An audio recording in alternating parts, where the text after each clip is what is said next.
So, good morning, dear all. அனைவருக்கும் காலை வணக்கம். ஸோ இன்னைக்கு நம்மளுடைய கிராஷ் கோர்ஸ்ல ஃபர்ஸ்ட் நம்மளுடைய ஹிஸ்டரி ஆரம்பிக்கிறோம். So the plan is like this. I'll be starting from ancient India. முக்கியமா arts and culture topic concentration பண்ணுவோம். Then we will be going one by one. ஓகேங்களா? ஃபைன். ஸோ இன்னைக்கு வீடியோல இன்னைக்கு இந்த கிளாஸ்ல நாம இந்தஸ் வேலி சிவிலைசேஷனை பத்தி பார்க்க போறோம். ஸோ இந்தஸ் வேலி சிவிலைசேஷன்னா என்ன? இப்போ பொதுவாகவே ஹிஸ்டரியை வந்து மூணா பிரிக்கிறாங்க இல்லையா? இந்தியன் ஹிஸ்டரியை 3 or 4 டைம் பீரியடா கேட்டகரைஸ் பண்றாங்க. இதுதான் நீங்க 8th ஸ்டாண்டர்ட் புக்ல படிச்சிருப்பீங்க. The first one is ancient India, the second one is medieval India, the third one is modern India, and the fourth one is post independence or contemporary India. இதான் ஹிஸ்டரியோடைய time பீரியடுக்கு ஏற்ற மாதிரி categorise பண்றாங்க. Ancient India right from 2 million BCE to 2 million BCE ல இருந்து 7th century வரைக்கும் ancient India. Medieval India அப்படின்றது என்னன்னா from 7th to 17th century medieval India. Modern India என்ன அப்படின்னா from 18th to 1947 modern India. Contemporary Indiaன்றது என்னன்னா 1947ல வந்து இன்னையில இருந்து அதாவது 1947ல இருந்து இன்னைக்கு வர. ஓகே, ஸோ என்னன்னா கண்டெம்பரரி இந்தியா. இதுதான் ஹிஸ்டரியை based on the time period and chronology we are all categorising like this. அப்போ ஜென்ரலாகவே உங்களுக்கு தெரியணும், ஏன்ஷியன்ட் இந்தியாவில் நம்ம என்ன படிப்போம் அப்படின்னா இட் ஸ்டார்ட்ஸ் ஃப்ரம் ப்ரீ ஹிஸ்டரியில இருந்து ஆரம்பிக்கும். மனுஷன் வந்து பார்க்கும் பொழுது ஹோமோசேஃபியனா இருந்து எப்படி அவனுடைய வாழ்க்கையை ஆரம்பிச்சான் அப்படின்றதுல இருந்து ஆரம்பிக்கும் ப்ரீ ஹிஸ்டரி. ப்ரீ ஹிஸ்டரிக்கு அப்புறமா என்ன அப்படின்னு பார்த்தீங்கன்னா it was the Indus valley civilisation. Indus valley சிவிலைசேஷனுக்கு அப்புறமா ஆரியன்ஸ் சொல்லிட்டு நம்ம ஏன்ஷியன்ட் இந்தியாவில் இந்தியாவுடைய ஏன்ஷியன்ட் கல்ச்சர்ஸை பத்தி, சொசைட்டியை பத்தி, political structures, religious structures and institutions, what are all the intellectual pursuits, so இதை பத்திலாம் நம்ம ஏன்ஷியன்ட் இந்தியாவில் டீல் பண்ணுவோம். முக்கியமா ஏன்ஷியன்ட் இந்தியாவில் இருந்த மிக முக்கியமான டாமினன்ட் ரிலீஜன் சொல்லக்கூடிய பிராமணிசத்துக்கு அப்புறமா புத்திசம், ஜெயினிசம், அஜிவிகாஸ், இந்த மாதிரியான ஏன்ஷியன்ட் ரிலீஜன்ஸை பத்தி டிஸ்கஸ் பண்ணுவோம். அப்படியே மெடிவல் இந்தியா வந்தீங்கன்னா medieval India was the Islam, the rise of Islam, and Islam dominate ஆனது என்னன்னா மெடிவல் இந்தியான்னு படிக்கும். மாடர்ன் இந்தியாவில் நாம கிறிஸ்டியன்ஸ் படிக்க மாட்டோம், ஆனா பிரிட்டிஷ் படிப்போம். Because British East India company as a traders they came to India. The political condition in India paved the way for them to rule India. So they dominate in our Indian political scene right from 1757, Battle of Plassey ஆரம்பிச்சு 1947. Okay, independence வரைக்கும் a very brief period. சொல்லப்போனா if you take the Indian history, a very brief period in the sense what அப்படின்னா it was around 250 years. So இது என்னன்னா modern India. Modern இந்தியாவுக்கு அப்புறமா என்ன சார்னா post independence consolidation. This post independence consolidation அப்படின்றது என்ன அப்படின்னு பாத்தீங்கன்னா திஸ் இஸ் ஃப்ரம் 1947 டு 2020 வச்சுக்கோமே. பட் போஸ்ட் இண்டிபெண்டன்ஸ்ல நீங்க மேக்ஸிமம் கரண்ட் அஃபேர்ஸ்ல கவர் பண்ணுவீங்க. உங்களுடைய சிலபஸ்ல போஸ்ட் இண்டிபெண்டன்ஸ்ல இருந்து ப்ரிலிம்ஸுக்கு அதிகமா கொஸ்டின்ஸ் வர்றது கிடையாது. ப்ரிலிம்ஸுக்கு கொஸ்டின் எப்படி வருது அப்படின்னு பாத்தீங்கன்னா முக்கியமா குரோனாலஜில இருந்து கேட்பாங்க. அதாவது எமர்ஜென்சி பீரியட் முன்னாடி வரைக்கும் கேட்டிருக்காங்க வழிய, அதுக்கப்புறமா கேட்டது கிடையாது. ஒரு காலத்துல சிலபஸ் 1964 வரைக்கும் இருந்தது. பட் அதுக்கப்புறமா ஓகே அதுக்கப்புறமா எக்ஸாக்டா எங்க இருந்து போஸ்ட் இண்டிபெண்டன்ஸ்ல கேட்கறாங்கன்றது தெரியல. மேபி குரோனாலஜில இருந்து கேட்கலாம் ஆரம்பிக்கிறாங்க. ஒரு வருஷம் சுதந்திரா பார்ட்டியை பத்தி கேட்டாங்க. ஸோ இப்படிதான் வந்து உங்களுடைய ப்ரிலிம்ஸ்ல வந்து பாத்தீங்கன்னா கொஸ்டின்ஸ் எல்லாம் இருக்கு. ஓகே, அதாவது கொஸ்டின்ஸ் உடைய கேட்டகரி இப்போ ancient, medieval, modern and contemporary இந்தியாவில் அதிகமா யூபிஎஸ்சி எங்க இருந்து சார் கேட்கறாங்க அப்படின்னா 2013 முன்னாடி வர உங்களுடைய ப்ரிலிம்ஸ்ல எடுத்துக்கிட்டீங்கன்னா ஹிஸ்டரியில இந்தியன் நேஷனல் மூவ்மெண்ட் மாடர்ன் இந்தியாவில் அதிகமான கொஸ்டின்ஸ் இருக்கு. 2013 முன்னாடி வர, இன்னமும் சொல்ல போனா 2014 முன்னாடி வர மாடர்ன் இந்தியா வாஸ் டாமினேட்டிங். 2014 மேல, அதாவது நம்மளுடைய நரேந்திர மோடிஜி ஆட்சிக்கு வந்த உடனே பிஜேபியோடைய ஃபர்ஸ்ட் டைம் பீரியட்ல அந்த வருஷத்துல இருந்தே கேள்விகள் எப்படி வருது அப்படின்னா ஆர்ட்ஸ் அண்ட் கல்ச்சர்ல அதிகமா கேட்க ஆரம்பிச்சிட்டாங்க. Arts and culture dominates. முக்கியமா ஏன்ஷியன்ட் அண்ட் மெடிவல் டைம் பீரியட்ல இருக்கக்கூடிய arts and culture so dominates. அது நம்ம மறுக்கவே முடியாது. நீங்க பாத்தீங்கன்னா தெரியும். அதுக்கப்புறமா தான் 2014-15 புத்திசம், ஜெயினிசம் இந்த மாதிரிலாம் அதிகமா கேள்வி கேட்க ஆரம்பிச்சிட்டாங்க. சரி, அப்ப என்ன பண்ணிட்டு இருந்தோம் அப்படின்னா 2015, 16, 17 ஆர்ட்ஸ் அண்ட் கல்ச்சருக்கு கான்சென்ட்ரேஷன் பண்ணுவோம். ஆனா இப்ப 2018, 19, 20 both arts and culture ancient and medieval time period இருக்கக்கூடிய பொலிட்டிக்கல் ஹிஸ்டரியில இருந்து கொஸ்டின்ஸ் கேட்க ஆரம்பிச்சிட்டாங்க. ஒரு காலத்துல modern India, Indian national movement, okay, modern இந்தியாவில் கொஸ்டின்ஸை கம்மி பண்ணிட்டு இப்போ அதுக்கப்புறமா ஆர்ட்ஸ் அண்ட் கல்ச்சர்ல அப்படியே ஒரு லெவல் ஆஃப் பேட்டர்னை ஃபாலோ பண்ணிட்டு ஏன்ஷியன்ட் அண்ட் மெடிவல் இந்தியாவுடைய பொலிட்டிக்கல் ஹிஸ்டரியில இருந்து கொஸ்டின்ஸ் வந்துருச்சு. அப்போ நான் உங்ககிட்ட சொல்ல வர்றது என்ன அப்படின்னா, நீங்க ப்ரிலிம்ஸ்ல ஹிஸ்டரியில இருந்து கிராக் பண்ணணும், அதிகமான கொஸ்டின்ஸ் அடிக்கணும் அப்படின்னா நீங்க இதுதான் ஸ்ட்ராட்டஜி அப்படின்னே கிடையாது. Because as UPSC was a unpredictable service commission. It was Union Public Service Commission, but recent days since its inception அப்பையில இருந்தே அது unpredictable தான். ஒவ்வொரு வருஷமும் ட்ரெண்டை மாத்திக்கிட்டே தான் இருக்காங்க. பட் ஒவ்வொரு வருஷமும் ட்ரெண்டை மாத்திக்கிட்டே இருந்தாலுமே UPSC உடைய previous year question paper analyse பண்ணும் பொழுது சில ஏரியால இருந்து தொடர்ந்து கேட்டுட்டே தான் இருப்பாங்க. அந்த ஏரியாவில் நீங்க ரொம்ப டீப்பா படிச்சீங்கன்னா அந்த கொஸ்டின்ஸ்லாம் அடிக்கணும். ஃபார் எக்ஸாம்பிள் புத்திசம் அப்படின்றது நீங்க என்சிஆர்டியை கவர் பண்றதை தவிர்த்து இன்னமும் ரெஃபரன்ஸ் புக்ஸ் எல்லாம் கவர் பண்ணி படிச்சீங்க அப்படின்னா புத்திசம் ஜெயினிசத்துல அடிச்சிடலாம், கொஸ்டின்ஸ் நீங்க கரெக்டா இருக்கும்.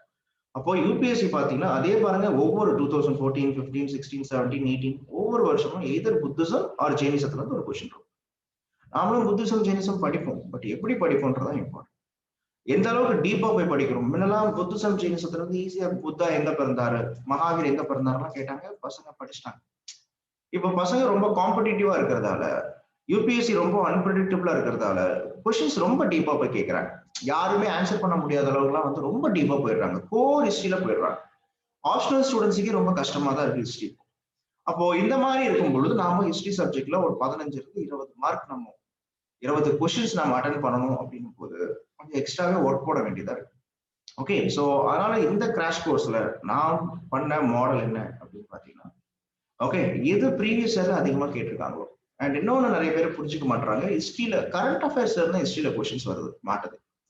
கரண்ட் அஃபேர்ஸை படிக்கும் பொழுது இப்போ ஜோதிபாய் பூலேன்னு எடுத்துக்கிட்டீங்கன்னு வச்சுக்கோங்க. ஜோதிபாய் பூலே பத்தி படிக்கிறீங்க, ஆனா பட் ஜோதிபாய் பூலேவுடைய ஒய்ஃபான கான்ட்ரிபியூஷன், சாவித்ரிபாய் பூலேவுடைய கான்ட்ரிபியூஷன் யாரும் படிக்க மாட்டாங்க. Okay, so Savitribai Phule was closely associated with Jyotibai Phule. அவங்கள பத்தி ஒரு ரீசெண்டான, இப்போ ஃபார் எக்ஸாம்பிள் பூனேல இருக்கக்கூடிய யூனிவர்சிட்டி பேர் சாவித்ரிபாய் பூலே யூனிவர்சிட்டி தான். ஓகே, அது பேர் மாத்திட்டாங்க. அது கரண்ட்ல ஒரு நியூஸா இருக்கு. ஆர் அவங்களுடைய அவங்களுடைய அனிவர்சரியை செலிப்ரேட் பண்ணாங்கன்னா அதை நம்ம பசங்க படிக்கிறது கிடையாது. புரியுதுங்களா? இப்போ பீமா கோரேகான் இஷ்யூ அப்படின்றது ரொம்ப yes Divya, first school for girls they started at Pune, Maharashtra. Thank you. இப்போ பீமா கோரேகான் அப்படின்ற நியூஸ் 2 இயர்ஸா இருக்கு. கரெக்டா 2 இயர்ஸா பீமா கோரேகான் அப்படின்ற நியூஸ் இருக்கு. இப்போ முக்கியமா 202 பீமா கோரேகான்றது மகாராஷ்டிரால இருக்கு. ஓகே, தேர்ட் ஆங்கிலோ மராத்தா வார்ல மராத்தாஸை எதிர்த்து, அதாவது அங்க இருக்கக்கூடிய சத்துபவன் பிராமன்ஸ் எதிர்த்து பிரிட்டிஷ் ஃபைட் பண்றாங்க. நமக்கே தெரியும் தேர்ட் மராத்தா வாருக்கு அப்புறமா என்ன நடந்துச்சு. Marathas were not able to dominate in political scene. British என்ன பண்ணியாச்சு அப்படின்னா அவங்களை கேப்சர் பண்ணியாச்சு. பிரிட்டிஷ் அவங்க அடக்குமுறை பண்ணாங்க. ஆனா பீமா கோரேகான் அப்படின்றதுல பிரிட்டிஷ் எப்படி ஜெயிக்கிறாங்கன்னா, மகாராஷ்டிரால இருக்கக்கூடிய நிறைய அன்டச்சபிள்ஸ், இந்த மஹர் கம்யூனிட்டி இருக்காங்க இல்லையா, இவங்க ரிலீஜியஸ் கன்வர்ஷன் ஆகி கிறிஸ்டியானிட்டிக்கு போயிட்டாங்க. ஓகே, பிரிட்டிஷுக்கு இந்த ஃபைட்ல சப்போர்ட் பண்ணிருப்பாங்க. ஒரு பக்கம் மராத்தாஸ், இன்னொரு பக்கம் பிரிட்டிஷ். ஆனா பட் மகாராஷ்டிரால இருக்கக்கூடிய நேட்டிவ்ஸே, மஹார் கம்யூனிட்டி, இவங்க என்ன பண்றாங்க அப்படின்னு சொல்லிட்டு பார்க்கும்போது பிரிட்டிஷுக்கு சப்போர்ட் பண்றாங்க. ஸோ அந்த நடந்த ஃபைட்ல நிறைய பேர் இறந்துட்டாங்க. புரியுதா உங்களுக்கு? Okay, so every year their sacrifice will be commemorated. ஜனவரி மாசம் they will commemorate. அண்ட் இன்னொரு பியூட்டி என்ன அப்படின்னா, ஏன் இது நியூஸ் அப்படின்னா, இப்போதைய மகாராஷ்டிரால இருக்கக்கூடிய அந்த மராத்தாஸோடைய பேக்ரவுண்ட்ல இருக்கக்கூடிய பிராமின்ஸ் இவங்க என்ன பண்ணிட்டாங்கன்னா, டிஸ்ட்ரிக்ட் கலெக்டர் கிட்ட ஒரு மனு கொடுத்தாங்க. இது மாதிரி இவங்க ஒவ்வொரு வருஷமும் கமெமரேட் பண்ணிட்டு இருக்காங்க. ஓகே, இது மாதிரி கமெமரேட் பண்ணக்கூடாது. ஓகே, இது வந்து பிரிட்டிஷ எதிர்த்து போட்ட ஃபைட்டர், அப்ப எதுக்கு இவங்க கமெமரேட் பண்றாங்க அப்படின்னு சொல்லிட்டு. இதுல இன்னொரு பியூட்டி என்ன அப்படின்னா, இந்த ஃபைட்டுக்கு அப்புறமா மஹார் ரெஜிமெண்ட், இப்போ இந்தியன் ஆர்மில நிறைய ரெஜிமெண்ட் இருக்கு இல்லையா, அந்த மஹார் ரெஜிமெண்ட் இருக்கு. அந்த மஹார் ரெஜிமெண்ட் யார் பிரிட்டிஷ் எப்ப ஆரம்பிச்சாங்கன்னா இந்த ஃபைட்டுக்கு அப்புறமா தான் ஆரம்பிச்சிருப்பாங்க, 1818. அப்போ நான் எவ்வளவு சொல்றேன் பாருங்க. ஆக்சுவலா ஒரே ஒரு சாதாரண இன்சிடென்ட் தான், தேர்ட் ஆங்கிலோ மரத்தாவோ, ஆனா அதோடைய நூல் பாருங்க அப்படியே போயிட்டே இருக்கு. ஸோ இப்படிதான் தேடி தேடி படிக்க ஆரம்பிக்கணும். உங்களுக்கு ஏற்கனவே ஒரு விஷயம் தெரியும், அந்த விஷயத்துல இன்னமும் 2 விஷயம் ஆட் பண்ண முடியுமான்னு பார்க்கணும். கான்செப்ட் புரியுதா உங்களுக்கு? ஸோ இதுதான் நம்ம பார்க்க போறோம். ஸோ அப்படி பார்க்கும் பொழுது நான் என்ன ஃபர்ஸ்ட் எப்படி ப்ரியாரிட்டி கொடுத்துருக்கேன்னா, நான் அதிகமாக கரண்ட் அஃபேர்ஸும் நடத்துவேன் ஆக்சுவலா, don't worry. So history, arts and culture, time கிடைச்சா இன்டர்நேஷனல் ரிலேஷன்ஸ், கரண்ட் அஃபேர்ஸ் நடத்துவேன். ஆக்சுவலா எல்லாமே டெமோ நான் காமிக்க மாட்டேன். ஓகே, டெமோல நான் அதிகமாக காமிக்க மாட்டேன். சீரியஸா தான் என்னோட ஸ்டைல். பிகாஸ் டெமோ அப்படின்றது வந்து பாருங்க, நானும் வந்து பார்க்கும் பொழுது ஒரு சரக்கு வச்சிருக்கேன், அதை விற்க போறேன். நானும் ஒரு வியாபாரி அப்படின்றது தான் டெமோ. பட் சீரியஸாக கிளாஸ் குள்ளார தான் எல்லாமே நடத்த முடியும். ஓகே, அதனால நான் அதான் என் ஸ்டைல் ஆக்சுவலா. 2 பேர் வந்தாலும் நான் நடத்துவேனே தவிர, that is my style actually. Okay fine. So இங்க என்ன ஃபர்ஸ்ட் அப்படின்னா, ஃபர்ஸ்ட் எப்படி ஹிஸ்டரியை டீல் பண்றது, லிசன் பண்ணுங்க. சில கொஸ்டின்ஸ் பார்த்தீங்கன்னா லாஸ்ட் 10 to 15 இயர்ஸ்ல இருந்து கொஸ்டின்ஸே வந்தது கிடையாது சில சாப்டர்ஸ்ல இருந்து. அதுல ஒரு சாப்டர் என்னன்னா திஸ் ப்ரீ ஹிஸ்டரி. ப்ரீ ஹிஸ்டரியில இருந்து அட்லீஸ்ட் மெயின்ஸுக்கு ஒரு கேள்வி வந்திருக்கே தவிர ப்ரிலிம்ஸுக்கு கேள்வி வரல. ஓகே, ஸோ அந்த மாதிரி எதெல்லாம் கேள்வி வரலையோ அதை நம்ம பின்னாடி படிக்கலாம். அதிகமா நான் சொன்னேன் இல்லையா, அதிகமா கேள்வி கேட்டுட்டே இப்போ உங்களுக்கு எக்ஸாக்டா பாத்தீங்கன்னா இப்போ பிப்ரவரி 15th, பிப்ரவரி 15னா அதுக்கப்புறம் பிப்ரவரி, மார்ச், ஏப்ரல், மே, ஜூன், 4 மாசம் 120 நாள் இருக்குன்னு வச்சுக்கோங்க. மீதி இருக்கிற நாளா கழிச்சு விட்டுருங்க. லாஸ்ட் மாசத்தை கன்சிடரே பண்ணாதீங்க, ஜூனை கன்சிடரே பண்ணாதீங்க ஆக்சுவலா. அப்போ இந்த டைம் பீரியட்ல என்ன பண்ணலாம்? இந்த டைம் பீரியட்ல நாம படிச்சதே ஒரு second or third or fourth revision, fifth revision கூட அடிக்கும். அதனால எதெல்லாம் இம்பார்ட்டன்ட்டோ, எதெல்லாம் கரண்ட் அஃபேர்ஸ் ரிலேட்டடோ, எதெல்லாம் அதிகமா இந்த ஏரியால இருந்து கேள்வி வந்துகிட்டே இருக்கோ அதெல்லாம் தான் ஃபர்ஸ்ட் நடக்கும். ஓகேவா? So that you will get an upper edge over what your சொல்ல போனா கொஸ்டின்ஸுக்கு யூபிஎஸ்சி ஸ்டைலுக்கு நம்ம மேக்ஸிமம் நம்ம எக்யூப் பண்ணிக்கணும் இல்லையா? ஸோ அந்த மாதிரியான விஷயங்கள்லாம் வந்து நம்ம பார்த்துக்கணும் ஆக்சுவலா. Okay, so first will start actually. Yes, so today's classes Indus valley civilization. Listen, இது கதை சொல்றது வேற, இப்போ ப்ரிலிம்ஸுக்கு நம்ம படிக்கிறது வேற. அதனால நான் I am going towards this PPT.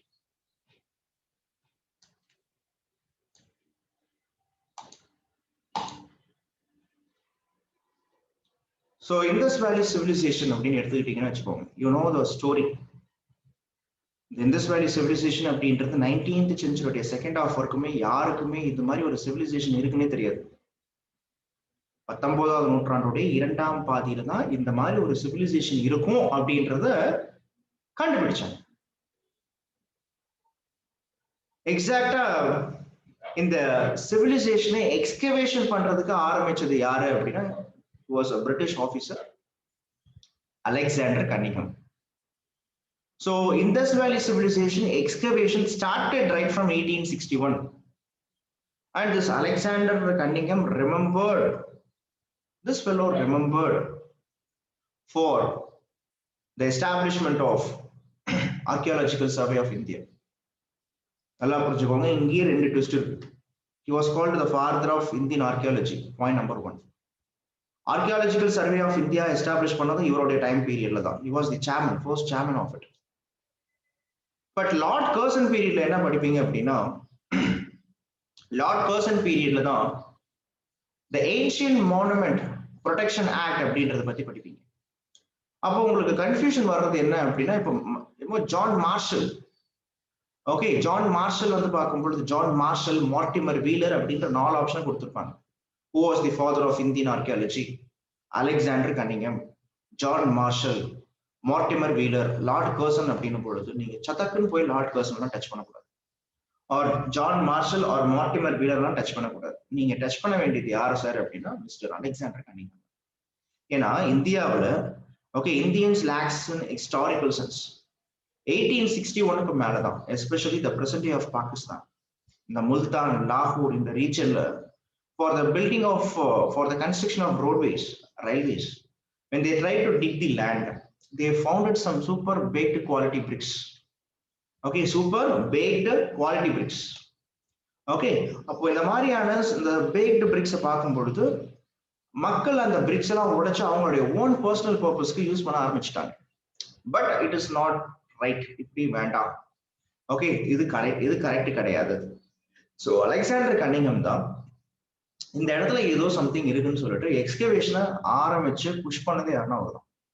Okay, so அப்படி எக்ஸ்கவேஷன் ஆரம்பிக்குது. ஸோ இப்படிதான் அலெக்சாண்டர் கன்னிங்கம், நல்லா புரிஞ்சுக்கோங்க, அலெக்சாண்டர் கன்னிங் பீரியட்ல ஆரம்பிச்ச எக்ஸ்கவேஷன் ஃபைனலா இந்த இடத்துல ஒரு சிவிலைசேஷன் இருக்குன்னு பிரிட்டிஷ் அபிஷியலா சொன்னது எப்பன்னா 1924 தான். 1861 எக்ஸ்கவேஷன் ஸ்டார்ட் பண்ணாங்க. பட் 1924 தான் இந்த மாதிரி ஒரு சிவிலைசேஷன் இருக்குன்னு பிரிட்டிஷ் உலகத்துக்கு சொன்னதே இந்த டைம் பீரியட்ல தான். எப்படி கீழடியில ஏதோ சம்திங் இருக்கானா அபிஷியலா சொல்றதுக்கு டைம் எடுத்துக்கிட்டாங்களோ, 1861 ஆரம்பிச்ச எக்ஸ்கவேஷன் 1924 தான் அபிஷியலாவே there was a civilization exist here. The civilization was urban civilization. Okay, the civilization was the contemporary of other civilization. முதல்ல சொன்னதே எப்பனா அபிஷியலா சொன்னது எப்பனா 1924. இது நிறைய பேருக்கு தெரியாது. கான்செப்ட் புரியுதுங்களா? ஃபைன். சோ அப்ப இந்த ஸ்லைட்ல என்ன படிக்க போறோம்னா, உலகத்துல நிறைய நாகரீகங்கள்லாம் இருந்துச்சு. நாகரீகம்னா சிவிலைசேஷன். நாகரீகத்துக்கும் கல்ச்சருக்கும், அதாவது சிவிலைசேஷனுக்கும் கல்ச்சருக்கும் என்ன டிஃபரன்ஸ் உங்களுக்கு தெரியும். Culture was internal development, civilization was external development. யாருன்னா உங்களை பார்த்து யுவர் அ கல்ச்சர்டு மேன் அப்படின்னு சொன்னாங்கன்னா இன்டர்னலி யுவர் டெவலப்னு அர்த்தம். You was a well cultured man அப்படின்னு சொல்லுவோம். யூ டேக் ராஜாராம் மோகன் Roy, you was a well cultured. இன்னைக்கு சில இடத்துல civilization you was a well civilized man அப்படின்னு சொல்லுவோம். கல்ச்சர்னா இன்டர்னல், சிவிலைசேஷன் எக்ஸ்டர்னல். ஓகே, வெளில வந்து பார்க்கும்பொழுது தோற்றப்பொழிவுகள் இருக்கு இல்லையா, அந்த தோற்றப்பொழிவுகளும் நம்ம சூப்பரா வச்சுக்கிட்டோம் அப்படின்னா நம்ம சொல்லுவோம்ல, நம்ம ட்ரெஸ் போடுறதுல நம்ம யாருன்றது தெரியும். ஓகே, நம்ம ட்ரெஸ் போடக்கூடிய ட்ரெஸ் நம்ம யாருன்றது தெரியும்.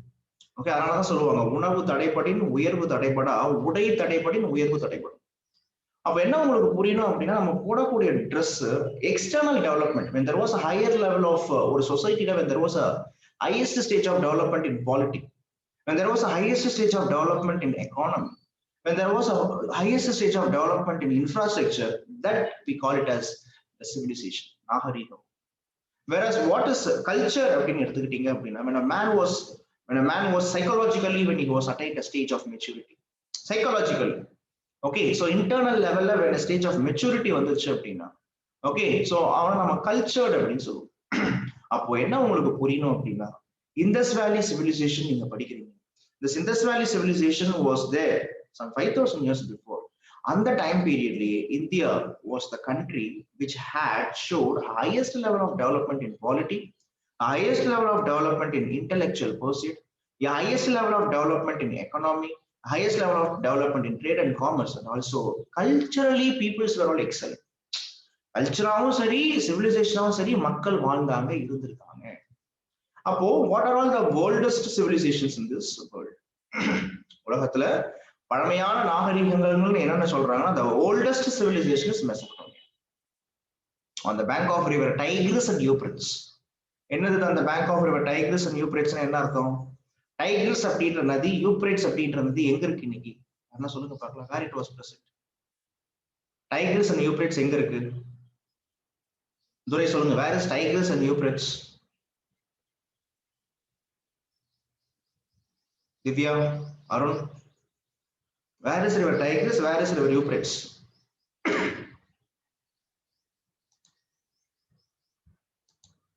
People should answer, come on.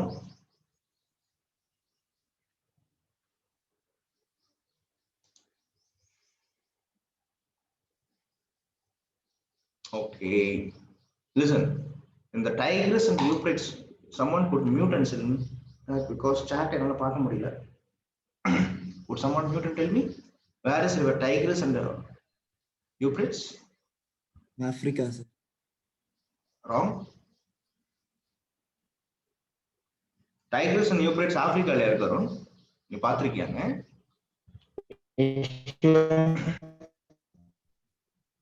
இதனாலதான் சில இடத்துல தெரிஞ்ச விஷயத்த கூட என்ன பண்ணுவீங்க, எந்த கண்ட்ரி ஏசியால எங்க இருக்கு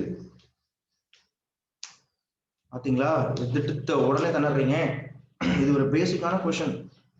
ஓகே, எப்படி எல்கேஜி யூகேஜி படிக்கிற பசங்களுக்கு எல்லாம் ஏபிசிடி சொல்லி கொடுப்பாங்களோ, அதே மாதிரி ஹிஸ்டரி நீங்க படிக்க ஆரம்பிச்சீங்கனாலே சில 4 விஷயங்கள் இம்பார்ட்டன்ட். ஒரு விஷயம், history always associated with geography. அதனால ஜியோகிரபி படிக்கிறது நீங்க ஹிஸ்டரி படிக்கிறது மோரால சேமா தான் இருக்கும்.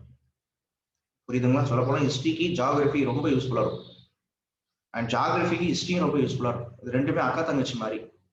ஓகே, ஒரு 2 ஐ மாதிரி. ஜாகிரபியும் ஹிஸ்டரியும் சேர்ந்தா தான் டூரிசம். டூரிசம் அப்படின்னு நீங்க பண்றீங்கல்ல, போறீங்கல்ல, முதல்ல ஒரு டூர் போறீங்க. இப்ப தஞ்சாவூர் போறீங்க அப்படின்னு வச்சுக்கோங்களேன். இப்ப தஞ்சாவூர் போறீங்கன்னா முதல்ல என்ன பண்ணுவீங்க? தஞ்சாவூர் இங்க இருக்கு, இப்ப திருவண்ணாமலை இருந்து தஞ்சாவூர் எப்படி போகணும், எவ்வளவு டிஸ்டன்ஸ், ஓகே, என்ன ரிவர்ஸ்லாம் அங்க இருக்கு, எத்தனை நாள் போக முடியும் அப்படின்னு படிப்பீங்க. தஞ்சாவூர் போயிட்டு தஞ்சாவூருடைய வரலாறு என்ன, ஓகே, அங்க கோவில் கட்டிருக்காங்க, அது என்ன மாதிரியான ஆர்கிடெக்சர், இதெல்லாம் அனலைஸ் பண்ணுவீங்களா? அதே மாதிரி தான். ஓகே, வெயிட் பண்ணுங்க. ஸோ இந்த மாதிரியான விஷயங்களை வந்து பார்க்கும்போது நீங்க தெரிஞ்சுக்காதீங்க. டைக்ரிஸ் அண்ட் யூப்ரட்ஸ் அப்படின்றது எங்க இருக்கு அப்படின்னா, present day of Iran, Iraq. Present day of Iran and Iraq. Okay, உலகத்திலே ரொம்ப பழமையான இந்த ஈரான் அண்ட் ஈராக் தான் ஒரு காலத்துல மெசபடோமியான்னு சொல்லுவாங்க. மெசபடோமியாங்கிறதுக்கு அப்புறமா சுமேரியான்னு சொல்லுவாங்க. சுமேரியாவுக்கு அப்புறமா பெர்ஷியான்னு சொல்லுவாங்க. பெர்ஷியா தான் இன்னைக்கு என்னவா இருக்குன்னா present day of Iran and Iraq. Logic புரியுதா உங்களுக்கு? இந்த present day of Iran and Iraq அப்படின்றது தான் ஓகே என்னன்னா அன்னைக்கு மெசபடோமியா. ஸோ மெசபடோமியால டைக்ரிஸ் அண்ட் யூப்ரட்ஸ் அப்படின்ற நதிக்கரையில பிறந்தது மெசபடோமிய நாகரிகம். ஈஜிப்ட்ல நைல் நதிக்கரையில பக்கத்துல பிறந்தது நைல் நாகரிகம் ஆர் எஜிப்தியன் சிவிலைசேஷன். ஓகே, சைனால வந்து பாத்தீங்க அப்படின்னு எடுத்துக்கிட்டீங்கன்னா நம்மளுடைய there was a river called yellow river or ஹவாங்கோ அப்படின்னு பேர், மஞ்சள் நதி ஹவாங்கோ. அங்க பிறந்தது என்னன்னா சைனீஸ் சிவிலைசேஷன். இந்தியாவில வந்து பார்க்கும்பொழுது இந்தஸ் வேலி சிவிலைசேஷன் எங்க பிறந்துச்சு அப்படின்னா there was a river called okay river Indus. Indus and its ட்ரிபியூட்டரிஸ்ல பிறந்தது தான் இங்க இந்தஸ் வேலி சிவிலைசேஷன். அப்போ இந்தஸ் அண்ட் இட்ஸ் ட்ரிபியூட், அப்போ Indus river and its tributary ரிவர்ஸ்ல பிறந்தது தான். இப்போ what are all the Indus and its tributaries நீங்க அப்படியே சைடுல எழுதிடணும். இந்தஸ், சீலம், செனா, ராவி, சட்லஜ், பியாஸ். ஓகே, ஏதாவது சரஸ்வதி அப்படின்ற நதி அப்ப இருந்துச்சு, இப்ப கிடையாது. அப்போ என்ன ஒரு பியூட்டி அப்படின்னா, அப்ப இந்தஸ் வேலி சிவிலைசேஷனை என்ன சொல்றாங்க அப்படின்னா சரஸ்வதி சிந்து சிவிலைசேஷன் சொல்றாங்க. ஒரு காலத்துல நம்மளுடைய நிர்மலா சீதாராமன் மேடம் வந்து பட்ஜெட் டிஸ்கஸ் பண்ணிட்டு இருக்கும் பொழுது இந்தஸ் வேலி சிவிலைசேஷனை பத்தி ரெஃபர் பண்ணும் பொழுது சரஸ்வதி சிந்து சிவிலைசேஷன் சொல்லுவாங்க. அது நீங்க எப்படி சரஸ்வதி சிந்து சிவிலைசேஷன் சொல்லலாம்? Okay, it was Harappan civilisation தானே அப்படின்னு சில பேர்லாம் கொஸ்டின் ரைஸ் பண்ணுவாங்க. அவங்க சொல்லுவாங்க இல்லம்மா, இது சரஸ்வதி சிந்து சிவிலைசேஷன் தான். ஏன்னா சரஸ்வதின்ற நதி இருந்தது, அது வந்து பார்க்கும்பொழுது இப்ப கிடையாது. அதுக்காக அதுக்கு கிடையாதுன்றதால அது பேர்லாம் வேற மாத்தலாம் முடியாது. So it was Saraswati Sindhu civilization. நிறைய நேம் இருக்கு. இந்தஸ் வேலி சிவிலைசேஷனுக்கு என்ன நேம் இருக்கு? இந்தஸ் வேலி சிவிலைசேஷன் நேம் இருக்கு, ஹராப்பன் சிவிலைசேஷன் நேம் இருக்கு, சரஸ்வதி சிந்து சிவிலைசேஷன் நேம் இருக்கு, அண்ட் ஆல்சோ என்ன அப்படின்னா பிரான்ஸ் ஏஜ் சிவிலைசேஷன் அப்படின்னு பேர் இருக்கு. லாஜிக் புரியுதப்போ? அப்போ இதுதான் என்ன அப்படின்னு சொல்லிட்டு பாத்தீங்கன்னா இந்தஸோடைய முதல்ல பெயர் காரணமே என்னன்னா ஃபர்ஸ்ட் நீங்க ஒரு இந்தஸ் வேலி சிவிலைசேஷன் படிக்கிறீங்கன்னா அதோடைய பெயர் காரணம் படிக்கிறீங்களா, அந்த பெயர் காரணம் அப்படின்றது இதுதான். ஓகேவா, ஃபைன். அப்போ உங்ககிட்ட நான் ஒரு கேள்வி கேட்கிறேன். இந்தஸ் வேலி சிவிலைசேஷனை பத்தி நமக்கு தெரிஞ்சுக்கிறதுக்கு அதிகமா ஸ்கிரிப்ட் யூஸ்ஃபுல்லா இருக்கா, இல்லைன்னா ஏன்னா ஆர்கியாலஜிக்கல் எவிடன்சஸ் நமக்கு யூஸ்ஃபுல்லா இருக்கா? லிட்ரேச்சர் மூலயமா நம்ம தெரிஞ்சுக்கிறோமா? நான் என்ன சொல்றேன்னா லிட்ரேச்சர் மூலயமா, ஸ்கிரிப்ட்ன்றதை விட லிட்ரேச்சர் மூலயமா நம்ம இந்தஸ் வேலியை பத்தி அதிகமா தெரிஞ்சுக்கிறோமா, இல்லைன்னா ஆர்கியாலஜிக்கல் எவிடன்சஸ் மானுமெண்ட்ஸ் அந்த மூலயமா நம்ம இந்தஸ் வேலியை பத்தி அதிகமா தெரிஞ்சுக்கிறோமா? சொல்லுங்க, யாருன்னா அன்மியூட் பண்ணிட்டு சொல்லுங்க பார்க்கலாம். How we can able to know about IVC? இவத்தை பத்தி தெரிஞ்சுக்கிறோம், எப்படி தெரிஞ்சுக்கிறோம்?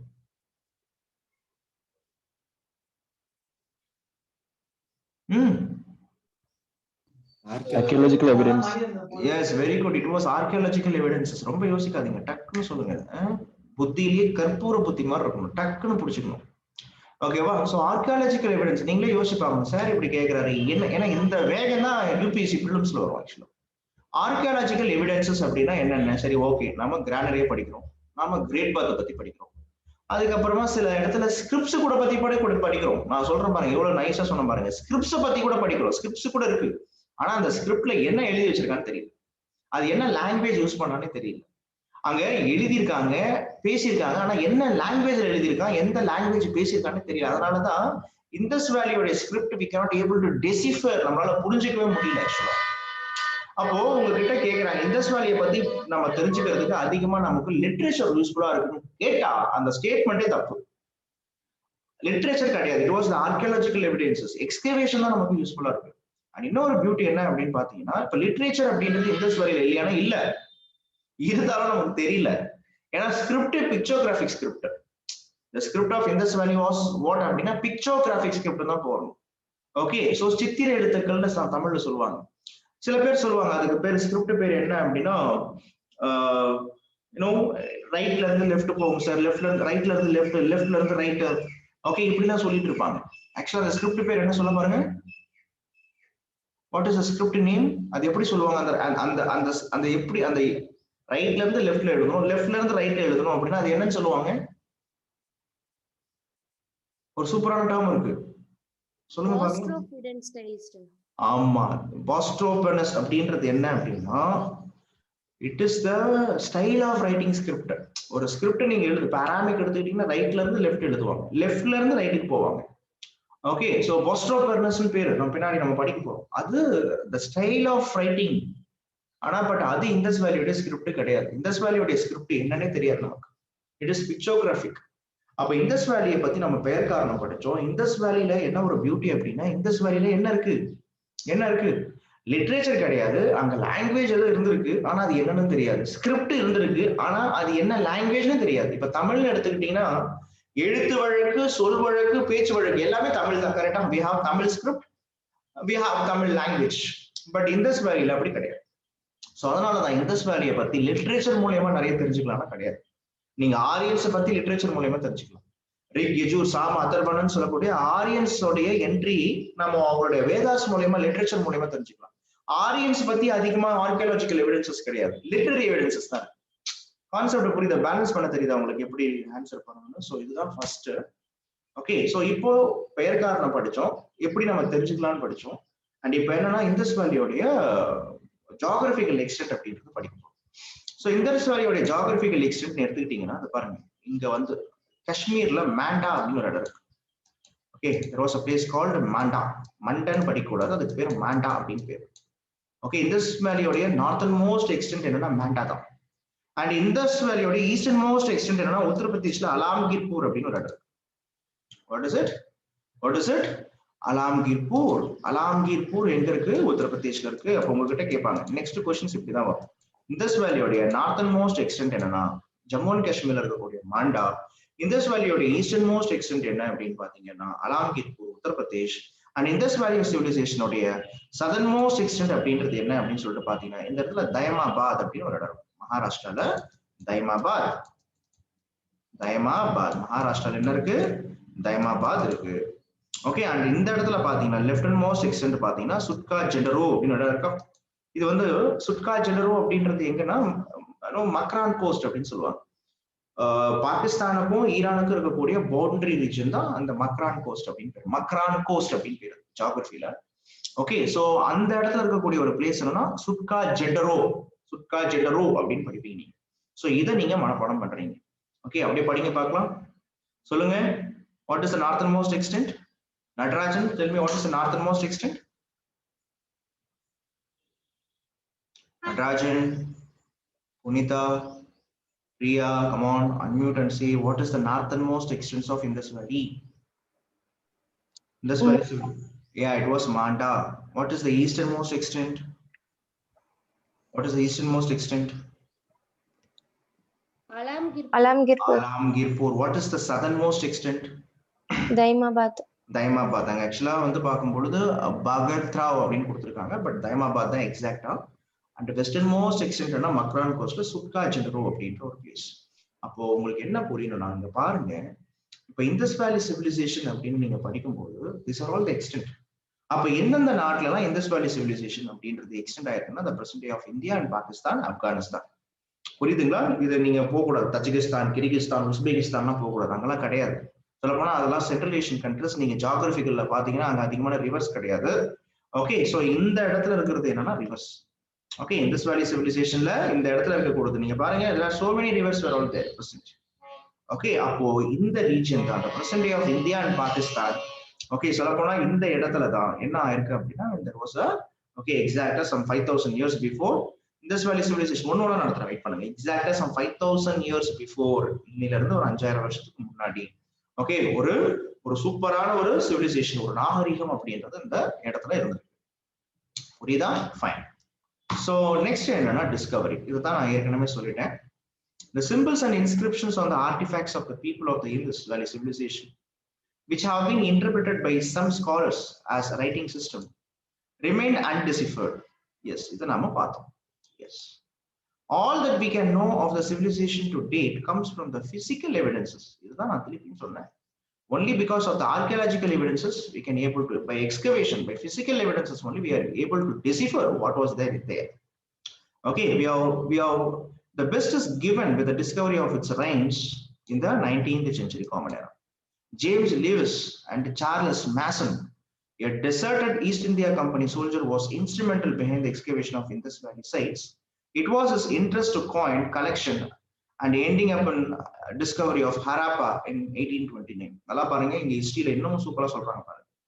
James Lewis and Charles Mason, East India Company soldiers, they had interest of collecting coins. Okay, இந்த மாதிரி இருக்கும்பொழுது என்ன பண்ணிருக்காங்க அப்படின்னா the present day of பாகிஸ்தான்ல on the bank of river ராவி இந்த இடத்துல ஹராப்பா அப்படின்ற இடத்தை வந்து பார்க்கும்போது பார்த்திருக்காங்க 1829லே பார்த்திருக்காங்க இவங்க பார்த்திருக்காங்க பாருங்க. Upon his return to England, Mason published a book called Narrative of Various Journeys in Balochistan, Afghanistan and Punjab. Okay, அப்ப பாருங்க the who are all the personality? James Lewis and Charles Mason. Charles அப்படின்னு சொல்லக்கூடாது, Charles அப்படின்னு சொல்லணும். So James Lewis and Charles Mason, இவங்க எங்க போயிருக்காங்கன்னா இங்கிலாந்துக்கு போகும்போது they published narrative of various journeys in Balochistan. So உங்களுக்கு prelims கேள்வி என்னன்னா narratives of various journeys in Balochistan, who published this அப்படின்னு கேட்பாங்க. நீங்க அப்படியே முடிக்க கூடாது. புரியுதா?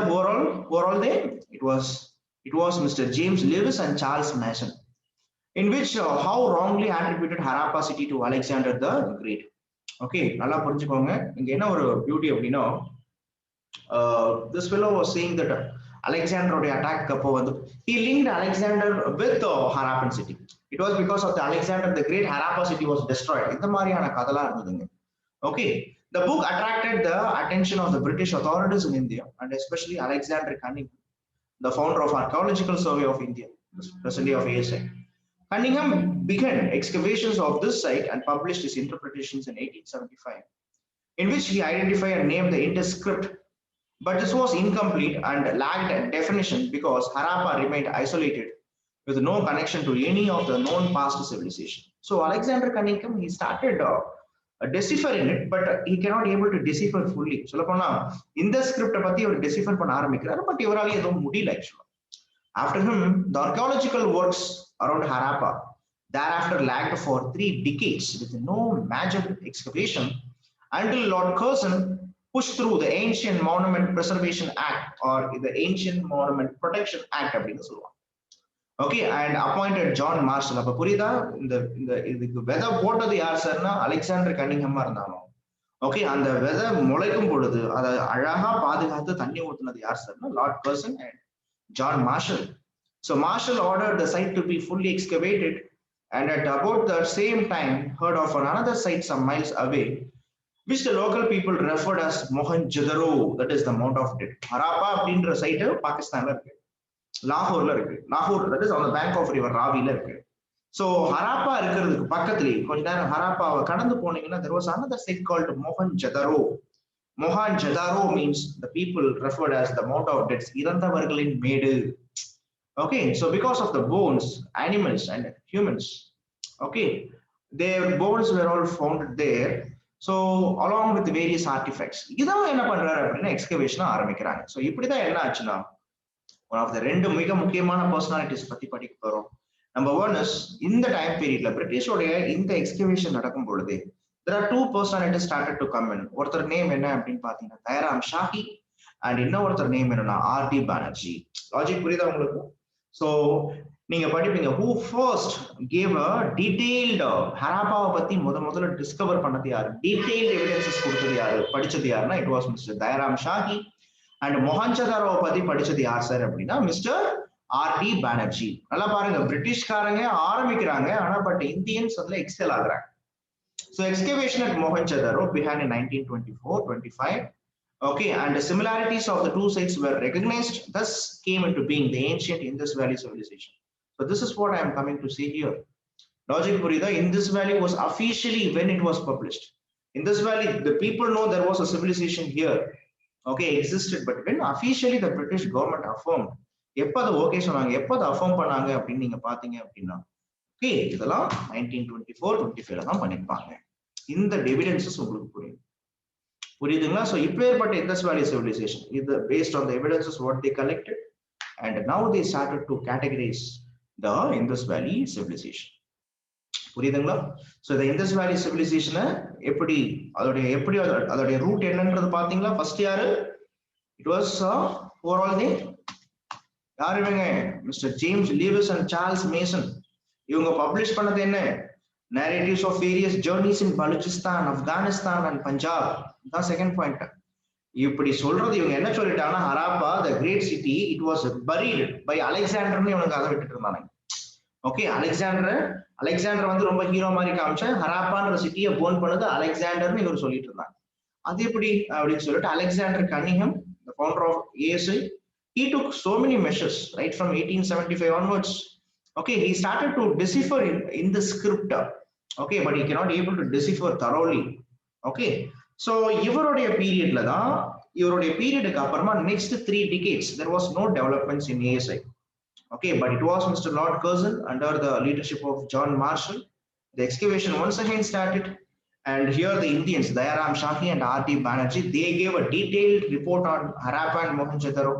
So Harappa, it was one of the first largest city of IVC, and Mohenjo-daro was called Mount Outix. And officially the world, okay, came to know there was a civilization existed here in India. It was the ancient civilization. It was not a town-based civilization, village-based civilization. It was one of the oldest civilization which were contemporary to the other world civilization. உலகத்திலே பழமையான நாகரிகம், அந்த பழமையான நாகரிகம் அன்னைக்கு உலகத்துல பழமையான நாகரிகத்து கூட கண்டெம்பரரி.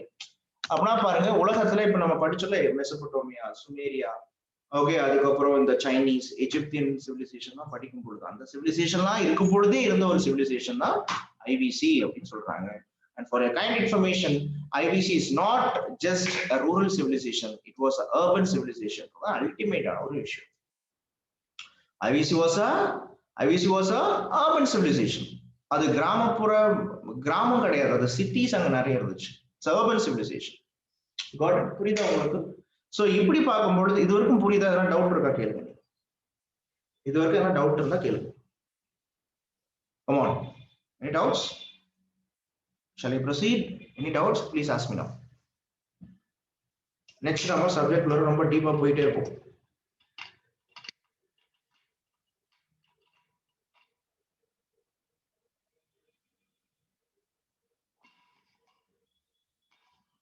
நான் உங்களதான் கேட்கறேன்னா டவுட் இருந்தா கேளுங்க.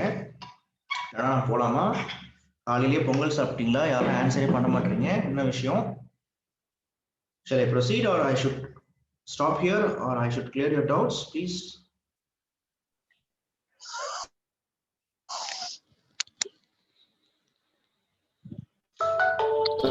Okay, sir. No doubt illa, sir. Doubt liya? Okay. Wait.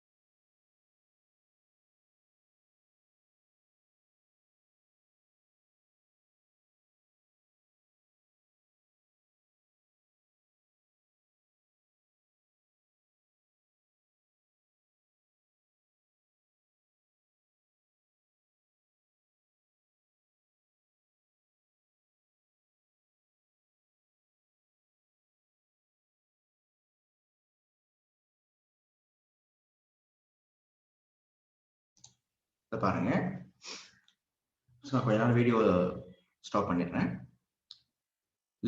இந்த இண்டஸ் வேலி சிவிலைசேஷனோட டைம் பீரியட் தான் இப்போ உங்களுக்கு புரியணும். இங்க என்ன சரி பிசிஇன்னு கொடுத்துருக்காங்க. What is it? ஹிஸ்டரியில எப்பயுமே பிசிஇ அப்படின்னா பிஃபோர் காமன் எரான்னு அர்த்தம். Things will go in reverse chronology. ரிவர்ஸ்ல தான் என்ன பண்ணுவோம், நம்ம படிப்போம். இதே சிஇ அப்படின்னா நம்ம குரோனாலஜில படிப்போம். ரிவர்ஸ் குரோனாலஜி அப்படின்னா டிசெண்டிங் ஆர்டர், குரோனாலஜினா அசெண்டிங் ஆர்டர். இப்ப பாருங்க ப்ரீ ஹராப்பன் பீரியட்னா 7000 வருஷத்துல இருந்து 5500 வருஷம்னு படிக்கிறீங்க. ஓகே, அப்போ அதுக்கப்புறமா 5500க்கு அப்புறமா கம்மியா தான் ஆகுது பாத்தீங்களா. சோ இந்த இண்டஸ் வேலி சிவிலைசேஷனை எப்படி சார் பிரிக்கிறாங்கன்னா 5 டைம் பீரியடா படிக்கிறாங்க. உங்க புக்ல வந்து நிறைய கொடுத்துருக்க மாட்டான், இயர்லி மெச்சூர் லேட் தான் கொடுத்துருப்பான். பட் 5 நான் பிரிச்சிருக்கேன் ஆக்சுவலா, so that you can have a easy understanding. இந்த 7000 to 5500 இயர்ஸ் நாங்க நீங்க படிக்கிறீங்கல்ல, this is exactly the stone age. இதுதான் கற்காலத்தோட time period, pre history. And கற்காலத்துக்கு அப்புறமா வேற என்ன சார் நீங்க படிக்கிறீங்க அப்படின்னு பார்க்கும்போது, கற்காலத்துக்கு அப்புறமா நீங்க படிக்கிறது என்னன்னா இயர்லி ஹராப்பன் சிவிலைசேஷன். இது 5500ல இருந்து 2800 வரைக்கும். பட் இந்த மெச்சூர் ஹராப்பன் ஸ்டேஜ் நீங்க முக்கியமா படிக்க வேண்டியது என்னன்னா இந்த mature Harappan, early Harappan, late Harappan, இதுதான் எக்ஸாக்டா இண்டஸ் வேலி சிவிலைசேஷனோட கோர் ஏரியா. புரியுதா? What are all they? Early Harappan 5500 to 2800. உங்க என்சிஆர்டி புக்ல வேற மாதிரி கொடுத்துருப்பான். எப்படின்னா 2500 to 1500 BCE அப்படின்னு கொடுத்துருப்பான். அது தப்பு கிடையாது. ஏன்னா இதெல்லாம் பிஃபோர் பிசிஇல வர்றதால எக்ஸாக்டா இந்த இயர்ஸ் நம்ம கேட்டகரைஸ் பண்ண முடியாது. எல்லாமே ஒரு அப்ராக்சிமேட் இயர் தான் வச்சிருக்கோம். அப்ப நமக்கு தெரிய வேண்டியது என்னன்னா இன்னையில இருந்து இப்ப பாருங்க 1900 to 2800 BCனா என்னன்னா நீங்க ரிவர்ஸ் குரோனாலஜி போகணும். அதாவது இன்னையில இப்ப 2020 நம்ம படிக்கிறோமா, 2020 இயர்ஸ் பிளஸ் 1900 to 2800 அப்படின்னும் போது நீங்க கணக்கு போட்டு பாருங்க, அது ஒரு 3000, இது ஒரு 2000 வருஷம், 5000 வருஷம் எக்ஸாக்டா. சோ இன்னையில இருந்து எக்ஸாக்டா 5000 இயர்ஸ் பிஃபோர் இருந்தது தான் இண்டஸ் வேலி சிவிலைசேஷன் தெரியும். ஸோ அதை early, mature, late and also post Harappan அப்படின்னு சொல்லுவாங்க. போஸ்ட் ஹராப்பன் பீரியட்ன்றது ஒண்ணுமே கிடையாது, அதான் ஆரியன்ஸோட டைம் பீரியட். புரியுதா உங்களுக்கு? இயர்லி முதல்ல ப்ரீ ஹராப்பன், அது ப்ரீ ஹிஸ்டரி. இயர்லி ஹராப்பன் அதுதான் ப்ரீ ஹிஸ்டரியில இருந்து அப்படியே சிவிலைசேஷன் ஆன டைம் பீரியட். மக்கள் கொஞ்சம் கொஞ்சமா நாகரீகத்தை நோக்கி போன டைம் பீரியட். அதுக்கப்புறமா என்னன்னா இந்த மெச்சூர் ஹராப்பன் அப்படின்னு சொல்லுவாங்க. மெச்சூர் ஹராப்பனுக்கு அப்புறமா லேட் ஹராப்பன் போஸ்ட். அப்போ உங்களுக்கு தெரிய வேண்டியது என்னன்னா Indies valley சிவிலைசேஷனோட exact time period என்னன்னா நீங்க அந்த மெச்சூர் ஹராப்பன் கொடுத்துருக்காங்கல்ல, அதுதான் எக்ஸாக்டான டைம் பீரியட் அப்படின்னு சொல்றாங்க. இந்த டைம் பீரியட்ல தான் there was a mature stage. அப்ப ப்ரீ ஹராப்பன் அப்படின்னும் போது ப்ரீ ஹராப்பன்ல எந்த சைட்ஸ் ரொம்ப ஃபேமஸா இருக்கு அப்படின்னு கேட்கிறாங்க. ஓகே, நம்மளுடைய நியோலித்திக் சைட் ஒன்று சொல்றாங்க. நியோலித்திக் அப்படின்னா it's called new stone age அப்படின்னு. நியூ ஸ்டோன் ஏஜ் எப்பயுமே லித்திக் அப்படின்னா ஸ்டோன், நியோனா new. So new stone age அப்படின்ற டைம் பீரியட்ல ஓகே இந்த present day of Mehrgarh, Balochistan, இன்னைக்கு இருக்கக்கூடிய பாகிஸ்தான் ப்ராவின்ஸ் பலூச்சிஸ்தான் இருக்கு இல்லையா, இந்த பலூச்சிஸ்தான்ல மேகார் அப்படின்ற ஒரு ப்ராவின்ஸ் இருந்திருக்கு. இந்த மேகார் அப்படின்றதான் என்ன அப்படின்னா சவுத் ஏஷியால one of the earliest okay no herding and also farming community இங்க தான் இருந்திருக்காங்க. ஓகே, அப்ப இவங்க மேபி இண்டஸ் வேலி சிவிலைசேஷனுடைய ஓகே ரூட்டா இங்க இருந்திருக்கு அப்படின்னு சொல்றாங்க. மேகார். சோ மேகார் ஆர் மெஹர்கார் எப்படி வேணாலும் படிக்கலாம். மேகார் சில புக்ல வந்து பார்க்கும்போது இந்த மெஹர்கார் அப்படின்னு கொடுத்துருப்பாங்க. So Mehergar or Megar was influenced by the Near Eastern Neolithic with similarities between domesticated wheat varieties. அப்ப மெஹர்கார்ல முதல்ல நம்ம என்ன படிச்சோம்?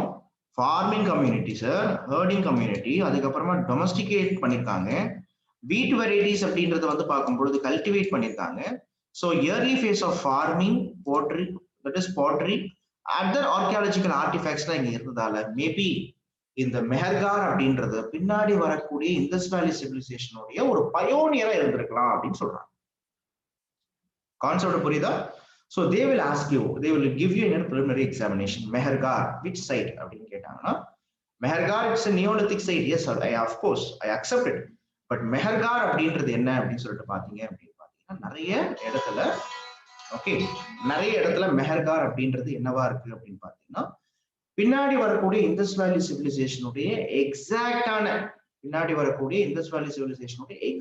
ஃபியூச்சர்ஸ் எல்லாமே மெஹர்கார்ல இருக்கு அப்படின்றத பார்ப்போம். இது ஒரு pre Harappan site. Okay, you can see the Mehrgarh, Balochistan, Pakistan. Sorry, so நீங்க பாத்தீங்கன்னாலே தெரியும் Mehrgarh. Okay, you can see the mountain sites. The site of Mehergar represents the life of Indus Valley before the commencement of Harappan civilization. You can see this is the style of the settlement where the people in Mehergar they lived. Okay, fine, got it. Mehergar எங்க இருக்கு? பலூச்சிஸ்தான், ஹராப்பா பக்கத்துல இருந்திருக்கு. மெஹர்காரோடைய mountains. மெஹர்காரோடைய மவுண்டன்ஸ்ல இருக்கக்கூடிய சில you see the people here the people dwells, இங்கதான் மக்கள் வாழ்ந்திருக்காங்க. Okay, so இங்க இருந்திருக்கலாம். பின்னாடி நம்ம இண்டஸ் வேலின்னு படிக்கிறது எல்லாமே இங்க இருந்திருக்குன்னு சொல்றாங்க. So the earliest known herding community, the earliest evidences of cattle herding அப்படின்றது எங்கன்னா மெஹர்கார்ல தான் நம்ம படிக்கிறோம். ஸோ இது ஒரு பாயிண்ட். செகண்ட் என்னன்னா இயர்லி ஹராப்பன். இந்த இயர்லி ஹராப்பன் ஸ்டேஜ் அப்படின்றது எங்கன்னா இந்த on the bank of river Ravi. The phase is also known as Ravi phase or named after the river Ravi. It started when the farmers from the mountain gradually moved between the mountain homes and lowland river valleys. So மலையில இருக்கக்கூடிய மக்கள் பாருங்க, பலுச்சிஸ்தான் மலைப்பகுதி. So மலையில இருந்த மக்கள் கொஞ்ச நாள் கழிச்சு இந்த இயர்லி ஹராப்பன்ல எங்க வந்து செட்டில் ஆரம்பிக்கிறாங்கன்னா, அந்த ரிவர் இருக்கு, ரிவர்ல வந்து செட்டில் ஆக ஆரம்பிச்சாங்க. River on the bank of rivers they started to settle. It was river Ravi. Okay, so அதனால மேபி ஹராப்பா அப்படின்றது இந்த டைம் பீரியட்ல எமர்ஜ் ஆயிருக்கலாம். The final stages of early Harappan period was characterized by the buildings of large walled settlements. பின்னாடி படிக்க போறோம். பெரிய பெரிய வால்லாம் இருந்துச்சு, சிட்டிகள் கட்ட ஆரம்பிச்சிட்டாங்க. எக்ஸ்பான்ஷன் ஆஃப் ட்ரேடிங் நெட்வொர்க்ஸ், நிறைய இடத்துல டிராவல் பண்ண ஆரம்பிச்சாங்க. Okay, increasing integration of regional communities into a relatively uniform material culture. இந்த மெட்டீரியல் கல்ச்சர் அப்படின்றது இருக்குல்ல, இதுதான் ரொம்ப போட்டம். What is material culture? மக்களுடைய வாழ்க்கை கூறுன்னு சொல்லுவாங்க. ஆக்சுவலா மெட்டீரியல் கல்ச்சர்ன்றது என்னன்னா, இந்த பீப்புள் இன்னைக்கு நம்ம today we are living in a material culture. அப்படின்னா என்ன அர்த்தம்? Today we have our own set of polity, we have a polity, political institutions and systems, we have social structures and systems, we have economical systems. So material culture அப்படின்றது என்னன்னா, மக்களுடைய வாழ்வாதாரத்திற்கு தேவையான அனைத்து கூறுகளும் இருக்கும் பொழுது அங்க வாழக்கூடிய கலாச்சாரத்தை மெட்டீரியல் கல்ச்சர்னு சொல்லுவாங்க. அப்போ என்னென்ன மெட்டீரியல் கல்ச்சர்னு பாருங்க, பாட்ரி இருக்கு, ஆர்னமெண்ட்ஸ் இருக்கு, ஸ்டாம்ப் சீல்ஸ் இருக்கு, இன்ஸ்கிரிப்ட்ஸ் இருக்கு. So this are all. அப்போ இயர்லி ஹராப்பன் கல்ச்சர் அப்படின்றது 5500 to 2800 BCE. இந்த இயர் சாரி கைஸ். ஓகே, இந்த இயர்லி ஹராப்பன் கல்ச்சருடைய மிக முக்கியமான ஒரு ஏரியா என்ன அப்படின்னா ஹராப்பான்னு சொல்றாங்க.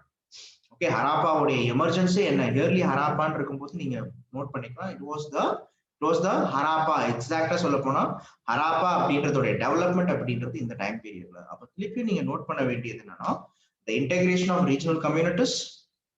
இயர்லி ஹராப்பால என்ன நடந்திருக்கு? The integration of regional communities. Okay, அங்கங்க வாழ்ந்த மக்கள் இன்டராக்ஷன் ஆக ஆரம்பிச்சாங்க. Relatively uniform material culture started to come. Okay, இது இயர்லி ஹராப்பா.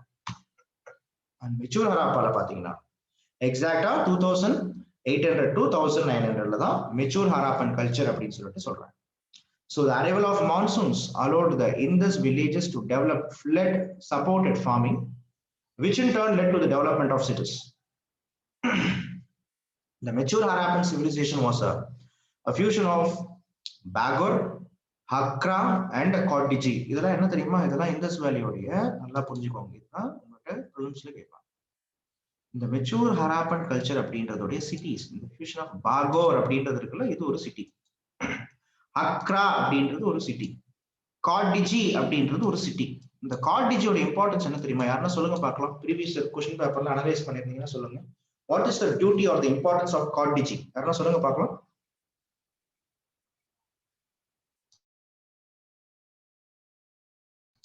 சொல்லுங்கப்பா. What was the importance of Kot Diji? Previous question paper analyse பண்ணீங்கன்னா அந்த கார்டிஜியை பத்தி நீங்க சூப்பரா படிச்சிருக்கணும். ஏற்கனவே ஒரு தடவை கேட்ட 2009 ப்ரிலிம்ஸ் கொஸ்டின் அது. யாருன்னா சொல்லுங்க. மறந்து போச்சா? Kot Diji is the only city in the Indus valley which was got burned by fire. நெருப்பால் அழிக்கப்பட்ட ஒரு இண்டஸ் வேலி சிட்டி அப்படின்றது என்னன்னா கார்டிஜி தான். 2009 கேட்ட ப்ரிலிம்ஸ் கொஸ்டின் நினைக்கிறேன் ஆக்சுவலா. சோ என்ன சொல்றாங்கன்னா, கார்டிஜி ஹக்ரா. ஹக்ரான்றது என்ன அப்படின்னா காகர் ஹக்ரா ரிவர்னு சொல்லிட்டு சொல்லுவாங்க. That is river Saraswati. Okay, Ghaggara ஹக்ரான்னு சொல்லிட்டு சொல்லுவாங்க. ஹக்ராவதி, காகர். ஓகே, சோ இந்த மாதிரியான ரிவர் வேலியில இருக்கக்கூடிய சிவிலைசேஷன் பாகோர், ஓகே, ஹக்ரா, கார்டிஜி, இந்த மாதிரியான பீப்புள்ஸ் வந்து பார்க்கும்போது என்ன ஆகுறாங்கன்னா மிங்கிள் ஆக ஆரம்பிச்சாங்க. Okay, the fusion of Bagor, Hakra and Kordiji. By 2600 BCE, the early Harappan communities turned into a large urban centers. Such urban centers include Harappa, Okay, Ganerevala, Mohenjo-daro in modern day Pakistan, and Dholavira, Kalibangan, Rakhi Garhi, Ropar, and Lothal in modern day of India. Indus Valley city ஆரம்பிக்கும் பொழுது the largest city discover பண்ணது Harappa. But இன்னைக்கு largest city என்ன தெரியுமா? It was the Rakhi Garhi. நல்லா புரிஞ்சுக்கோங்க. இந்த நீங்க NCERT ல படிக்கும் பொழுது the largest city in Indus Valley is ஹராப்பான்னு படிப்பீங்க. ஆனா கரண்ட் அஃபேர்ஸ்ல நீங்க அப்டேட் ஆனா உங்களுக்கு என்ன தெரியும்னா ஹராப்பா ஆமா 1921 லார்ஜஸ்ட் சிட்டி தான். ஆனா பட் அந்த ஹராப்பா அப்படின்றது இன்னைக்கு லார்ஜஸ்ட் சிட்டி ஆஃப் ஐவிசி கிடையாது. இன்னைக்கு இந்தியாவில் இருக்கக்கூடிய ராக்கி கார்கி தான் இண்டஸ் வேலி சிவிலைசேஷன் எக்ஸ்கவேஷன் பண்ண சிட்டிஸ்ல தி லார்ஜஸ்ட் சிட்டி. ஓகே, புரியுதா உங்களுக்கு? At least 1000 such cities have been found related to the mature Harappan phase. 1000க்கும் மேற்பட்ட நகரங்கள் இருக்கு, குட்டி குட்டி நகரங்கள். பட் அதை நம்ம எல்லாமே படிக்க முடியாது. நம்ம முக்கியமா இந்தியாவில் and the world famous Harappa, okay, Ganeriwala at Mohenjodaro, இந்த இடத்துல இப்படிலாம் கொடுத்துருக்காங்க. இப்போ யூபிஎஸ்ல எப்படி கொடுக்குறாங்கன்னா கனேரிவாலா, என்னடா வாலா, நம்ம வந்து பார்க்கும்பொழுது சாய் வாலாவை கேள்விப்பட்டிருக்கோம், ஓகே, டிஃபன் வாலாவை கேள்விப்பட்டிருக்கோம், ஓகே, டப்பாவாலா கேள்விப்பட்டிருக்கோம். அது என்ன வந்து பார்க்கும்பொழுது கனேரிவாலாலாம் யோசிக்க கூடாது ஆக்சுவலா.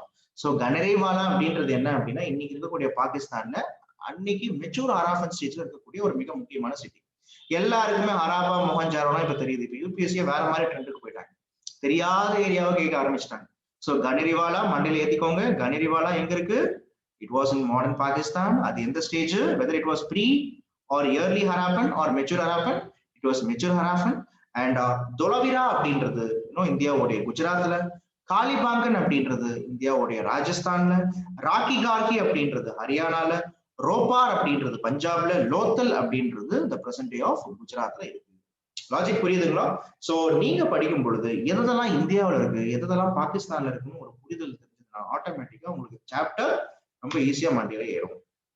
So the mature Harappan phase is actual phase of development of cities and civilization. இது ஒரு ப்ராப்ளம் ஸ்டேட்மெண்ட். அவன் அப்படியே மாத்தி கொடுத்துருவான்.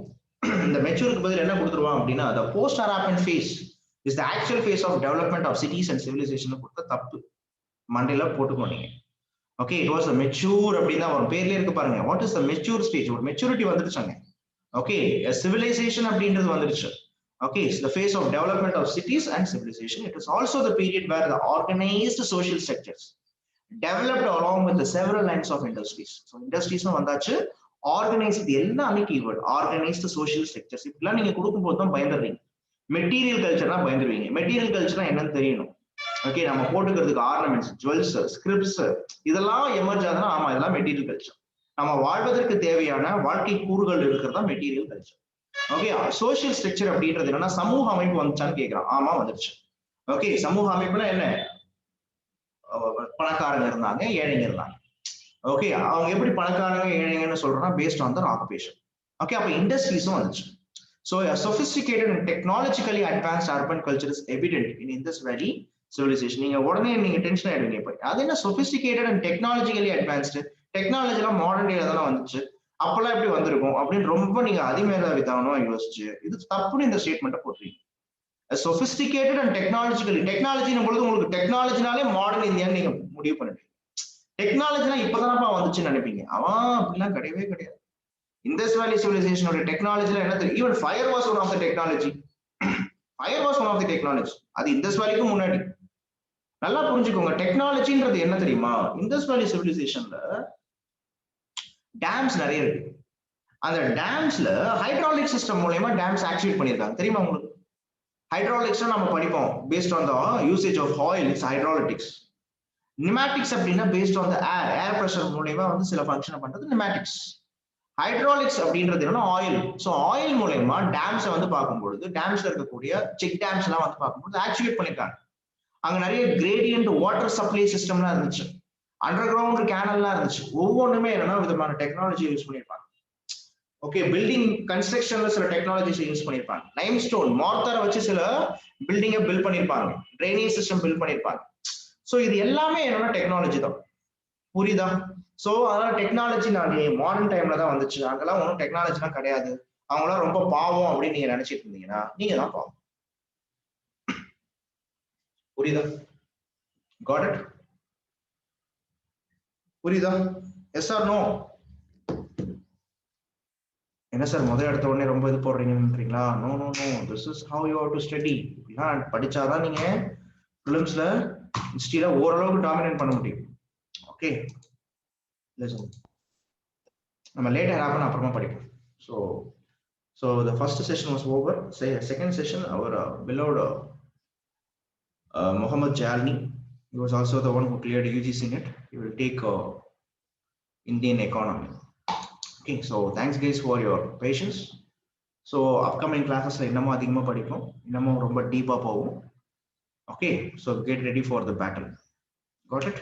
வேற சர்வீஸ் வாங்கியே ஆகணும்ன்ற ஒரு எண்ணத்தோட படிங்க, நம்மளால முடியும். Thank you so much. So now Jalini, நீங்க இருக்கீங்களா? Yes, sir. Yes, sir.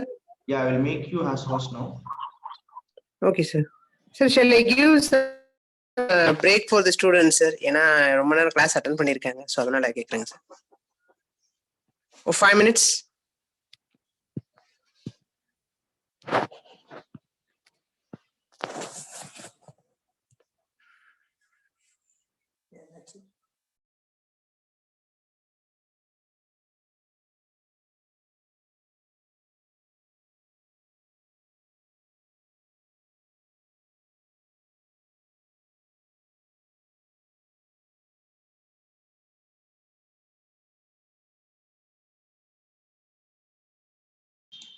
Jalini, உங்க ஹாஸ்ட மாத்தியாச்சு. Okay, sir. Or 5 Sir, minutes. after 5 minutes you will continue, sir. Yes. Okay, thank you. Thank you, Bye sir. bye. Thank you. Bye bye.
Good morning, students.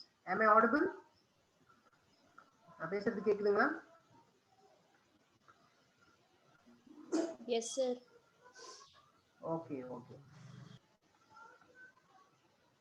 But no, okay. Madurai, am I audible now? நல்லா கேக்குதா பேசுறது? Yes. Okay, sir. Okay. Students, now let me start the session.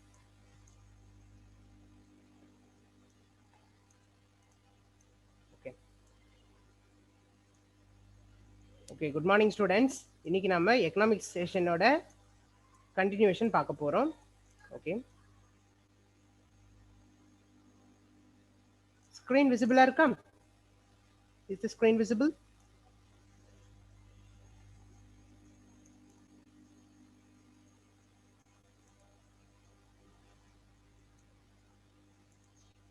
Now?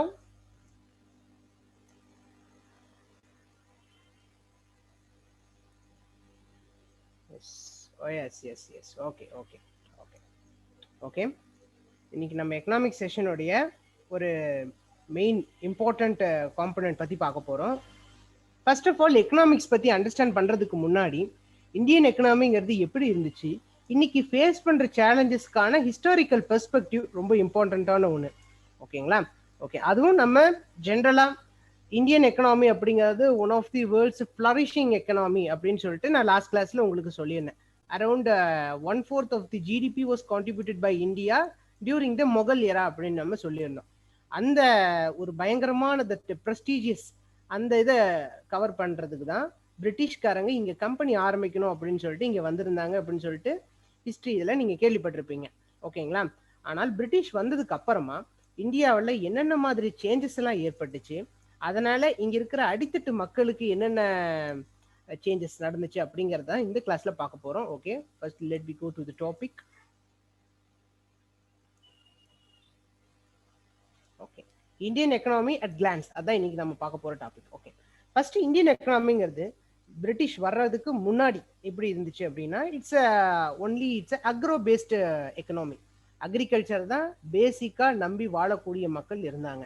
ஓகேங்களா? உதாரணத்துக்கு Russian traveller, அவர் பேரு நிகிதின், அவர் என்ன mention பண்ணியிருக்காரு அப்படின்னா, இங்க இருக்கிற மக்களுக்கு பணக்கார மக்கள் ரொம்ப ரிச்சான கிளாத்ஸ் அந்த மாதிரி எல்லாம் உடுத்திருக்கிறாங்க. அதே சமயத்துல ரொம்ப ஏழைப்பட்ட மக்கள் வந்து கந்தலான துணி அந்த மாதிரி அணிஞ்சிருக்காங்க. அதே சமயத்துல இங்க வந்து சுகர், சால்ட் இதெல்லாம் காஸ்ட்லி.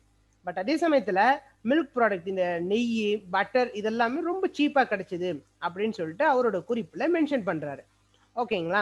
ஸோ இந்த குறிப்பை வச்சு நம்ம பார்க்கும்போது இந்தியா அப்படிங்கிறது இந்த அக்ரோ பேஸ்ட் இண்டஸ்ட்ரியை மெயினா நம்பி இருக்கக்கூடிய இதனாலதான் அது. ஏன் அந்த கீ, பட்டர் இதெல்லாம் ரொம்ப சீப்பா கிடைச்சது அப்படின்னா, it's only because of the cattle belt. எல்லா மக்கள்கிட்டையும் ஓரளவுக்கு கால்நடைகள் அப்படிங்கிற ஒன்று இருக்கும். ஓகேங்களா? கால்நடைகள் இருக்கும்போது என்ன ஆகும்னா, நிறைய ஃபுட் ப்ராடக்ட்ஸ் வந்து ரொம்ப சீப் அண்ட் பெஸ்டா நம்மளால ப்ரொடியூஸ் பண்ண முடியும். அதனால எல்லாருக்கும் ப்ரொடக்டிவிட்டி இருக்கும். ஓகேங்களா? இன்னொன்று செல்ஃப் ரிலையன்ஸ் அப்படிங்கிறது அந்த டைம்ல ரொம்ப இம்பார்ட்டன்ட் காம்பனண்ட்டும் கூட. சரிங்களா? இன்னைக்கு நம்ம ரீசன்ட் பிரைம் மினிஸ்டருடைய டாக்ல வந்து ஆத்ம நிர்பார் பாரத் அப்படிங்கிற ஒரு டேர்ம் வந்து நீங்க அடிக்கடி கேள்விப்படலாம். ஓகேங்களா? ஆனால் பிரிட்டிஷ் வரதுக்கு முன்னாடி we are also self reliant in all over the India. ஓகேங்களா? அதான் காந்தியும் ஸ்ட்ரெஸ் பண்ணாரு, செல்ஃப் சஃபிஷியன்ட் எக்கனாமியை நோக்கி நம்ம போகணும் அப்படின்னு சொல்லிட்டு இது பண்ணியிருந்தார். ஓகேங்களா? Okay, before the British rule India dependent on agriculture and skilled manufacturing works. Skilled manufacturing ஒர்க்ஸ்னா ஒன்றும் இல்லைங்க, இங்கே இந்தியாவில் ப்ரொடியூஸ் ஆகக்கூடிய சில முக்கியமான கிராஃப்ட் ஒர்க்ஸ். உதாரணத்துக்கு ஒரு கார்பெட்ஸ், ஸ்வாட்ஸ், திப்பு சுல்தானுடைய ஸ்வாட் அப்படிங்கிறதுக்கு பயங்கர டிமாண்ட் இருந்துச்சு. அதாவது அவங்க யூஸ் பண்ணக்கூடியது மெட்டலர்ஜி, அதனால ரொம்ப பயங்கரமான ஒரு இது இருந்துச்சு அப்படிங்கிறத மென்ஷன் பண்றாங்க. And then next one is British policy concern more with protection and promotion of the interest of the home country than the development of India. ஓகேங்களா? அதாவது பிரிட்டிஷ்காரங்க இங்க வந்து எக்கனாமியை ரன் பண்றதுங்கிறது மக்களுடைய நல்லதுக்காக இல்லை, அதாவது குறிப்பா இந்திய மக்களுக்காக நலனுக்காக இல்லை, but it is only for the interest of the home country. அவங்க எந்த நாட்டுல இருந்து வந்தாங்களோ அவங்களுக்கு ஒரு நல்ல இதை பண்ணணும், ஒரு எக்கனாமிக்கலா ஒரு ஹையர் இதுக்கு போகணுங்கிறது தான் அவங்களோட மெயின் மோட்டிவே. ஓகேங்களா? ஸோ இந்த டைம்ல தான் இண்டஸ்ட்ரியலைசேஷன் வந்துச்சு. ஓகேங்களா? ஓகே மை டியர்ஸ், இப்போ ஒரு சின்ன கொஷின், ஒரு இன்ட்ராக்டிவ் இதோட நம்ம ஸ்டார்ட் பண்ணலாம். பிரிட்டிஷ்காரங்க என்னைக்கு இந்தியாவுக்கு வந்திருந்தாங்கன்னு யாருக்கா தெரியுமா? when did British came to India for starting the company start பண்ற அந்த பேசிஸ்ல பிரிட்டிஷ் வந்து என்னைக்கு வந்தாங்கன்னு ஏதாவது எங்கேயாவது கேள்விப்பட்டிருக்கீங்களா? எந்த செஞ்சுரியில வந்தாங்க அப்படின்னு ஸ்டூடெண்ட்ஸ்? 1500 இல்லைங்க, 16 துறை சொல்லியிருக்கீங்க, முழுசா சொல்லுங்க, அதான் ரொம்ப இம்பார்ட்டன்ட். ஓகேங்களா? இங்க எக்கனாமிக்ஸ், பொலிட்டிக்கல், பாலிட்டி, ஹிஸ்டரி அப்படிங்கிறதுல தனித்தனி சப்ஜெக்ட்லாம் இல்லைங்க, எல்லாமே இன்டராக்டிவ் தான். சரிங்களா? இன்டர் கனெக்டட் தான். இன்டர் கனெக்டட்னா இப்போ நம்ம ஹிஸ்டரியில நீங்க சார் நமக்கு நடத்துறது தான் எக்கனாமிக்ஸ்லயும் அதோட இன்டர்லிங்க் ஆக சான்ஸ் உண்டு. ஓகேங்களா? அப்பதான் உங்களால அண்டர்ஸ்டாண்ட் பண்ணிக்க முடியும். யாராவது 2020ல ப்ரிலிம்ஸ் அட்டன் பண்ணியிருந்தீங்களா? ஓகேங்களா? 2020 ப்ரிலிம்ஸ் எஸ் துரை அட்டன் பண்ணியிருக்கிறீங்க. வேற யாராவது அட்டன் பண்ணியிருக்கீங்களா?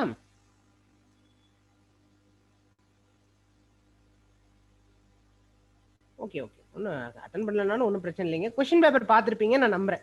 ஓகேங்களா? ஏன்னா இப்போ கிராஷ் கோர்ஸ்லாம் ஜாயின் பண்ணியிருக்கீங்க அப்படின்னா ஓரளவுக்கு உங்களுக்கு யூபிஎஸ்சி ப்ரிலிம்ஸ் பற்றின ஒரு அவேர்னஸ் உங்களுக்கு இருக்கும்னு நான் நினைக்கிறேன். சரிங்களா?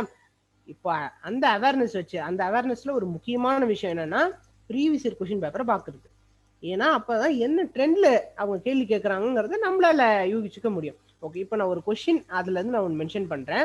It is both historical perspective and economic perspective. ஓகேங்களா? இந்த ரெண்டு இன்டர்லிங்க் பண்ணது தான் அந்த கொஸ்டின். உதாரணத்துக்கு என்ன அப்படின்னா அரௌண்ட் 20th செஞ்சுரி ஸ்டார்டிங்ல இண்டிகோ இண்டஸ்ட்ரிங்கிறது டவுன் ஆச்சு. இதுக்கு என்ன காரணம் அப்படிங்கிற மாதிரி ஒரு கேள்வி கேட்டிருந்தாங்க. Anybody remember? இந்த கேள்வி யாருக்காவது ஞாபகம் இருக்குங்களா? அதாவது கொஸ்டின் பேப்பர் ஃபுல்லா நீங்க படிக்கல பண்ண. Yes yes, okay. அதுக்கு என்ன, அதுக்கு 4 ஆப்ஷன் கொடுத்திருந்தாங்க. அதாவது அதுல மெயின் ஆன்சர் என்ன அப்படின்னா, அதுக்கு மெயின் ஆன்சர் என்ன அப்படின்னா 20th செஞ்சுரி ஸ்டார்டிங்ல நல்ல ப்ளூ கலர் டைஸ் இது பண்ணக்கூடிய ஆர்டிஃபிஷியல் சிந்தட்டிக் டைஸுங்கிறத டெவலப் பண்ணிட்டாங்க. ஜெர்மனில கண்டுபிடிச்சிருந்தாங்க அந்த இதை. ஓகேங்களா? ஸோ அதனால இங்க இண்டிஜினஸா இந்தியால இருந்து கிடைக்கக்கூடிய இண்டிகோ அப்படிங்கிற டைக்கான டிமாண்டுங்கிறது கம்மியாச்சு. ஓகேங்களா? ஸோ இதனால என்ன ஆயிடுச்சு அப்படின்னா இங்க இருக்கக்கூடிய தட் இண்டிகோ பிளான்டர்ஸ் அப்படிங்கிற அந்த மக்கள் அவங்க எல்லாம் என்ன பண்ணாங்கன்னா இங்க இருக்க அந்த அவங்களுடைய கடன் சுமைகளை இங்க இருக்கக்கூடிய இந்த கல்டிவேட்டர்ஸ் தலையில சுமத்திட்டாங்க. ஸோ அதனால அந்த இண்டஸ்ட்ரிங்கிறது ரொம்ப ஒரு ட்ரக்கானிக்கா மாறிடுச்சு. அதாவது ரொம்ப மக்களை கசக்கி பிழியக்கூடிய ஒரு இதா மாறிச்சு. ஓகேங்களா? இந்த ஆஸ்பெக்ட் அடிப்படையா வச்சுதான் காந்திஜி 1917ல ஒரு மூவ்மெண்ட் நடத்தினாரு இந்த இண்டிகோவை பேஸ் பண்ணி. அது என்ன மூவ்மெண்ட்னு யாருக்கா தெரியுமா?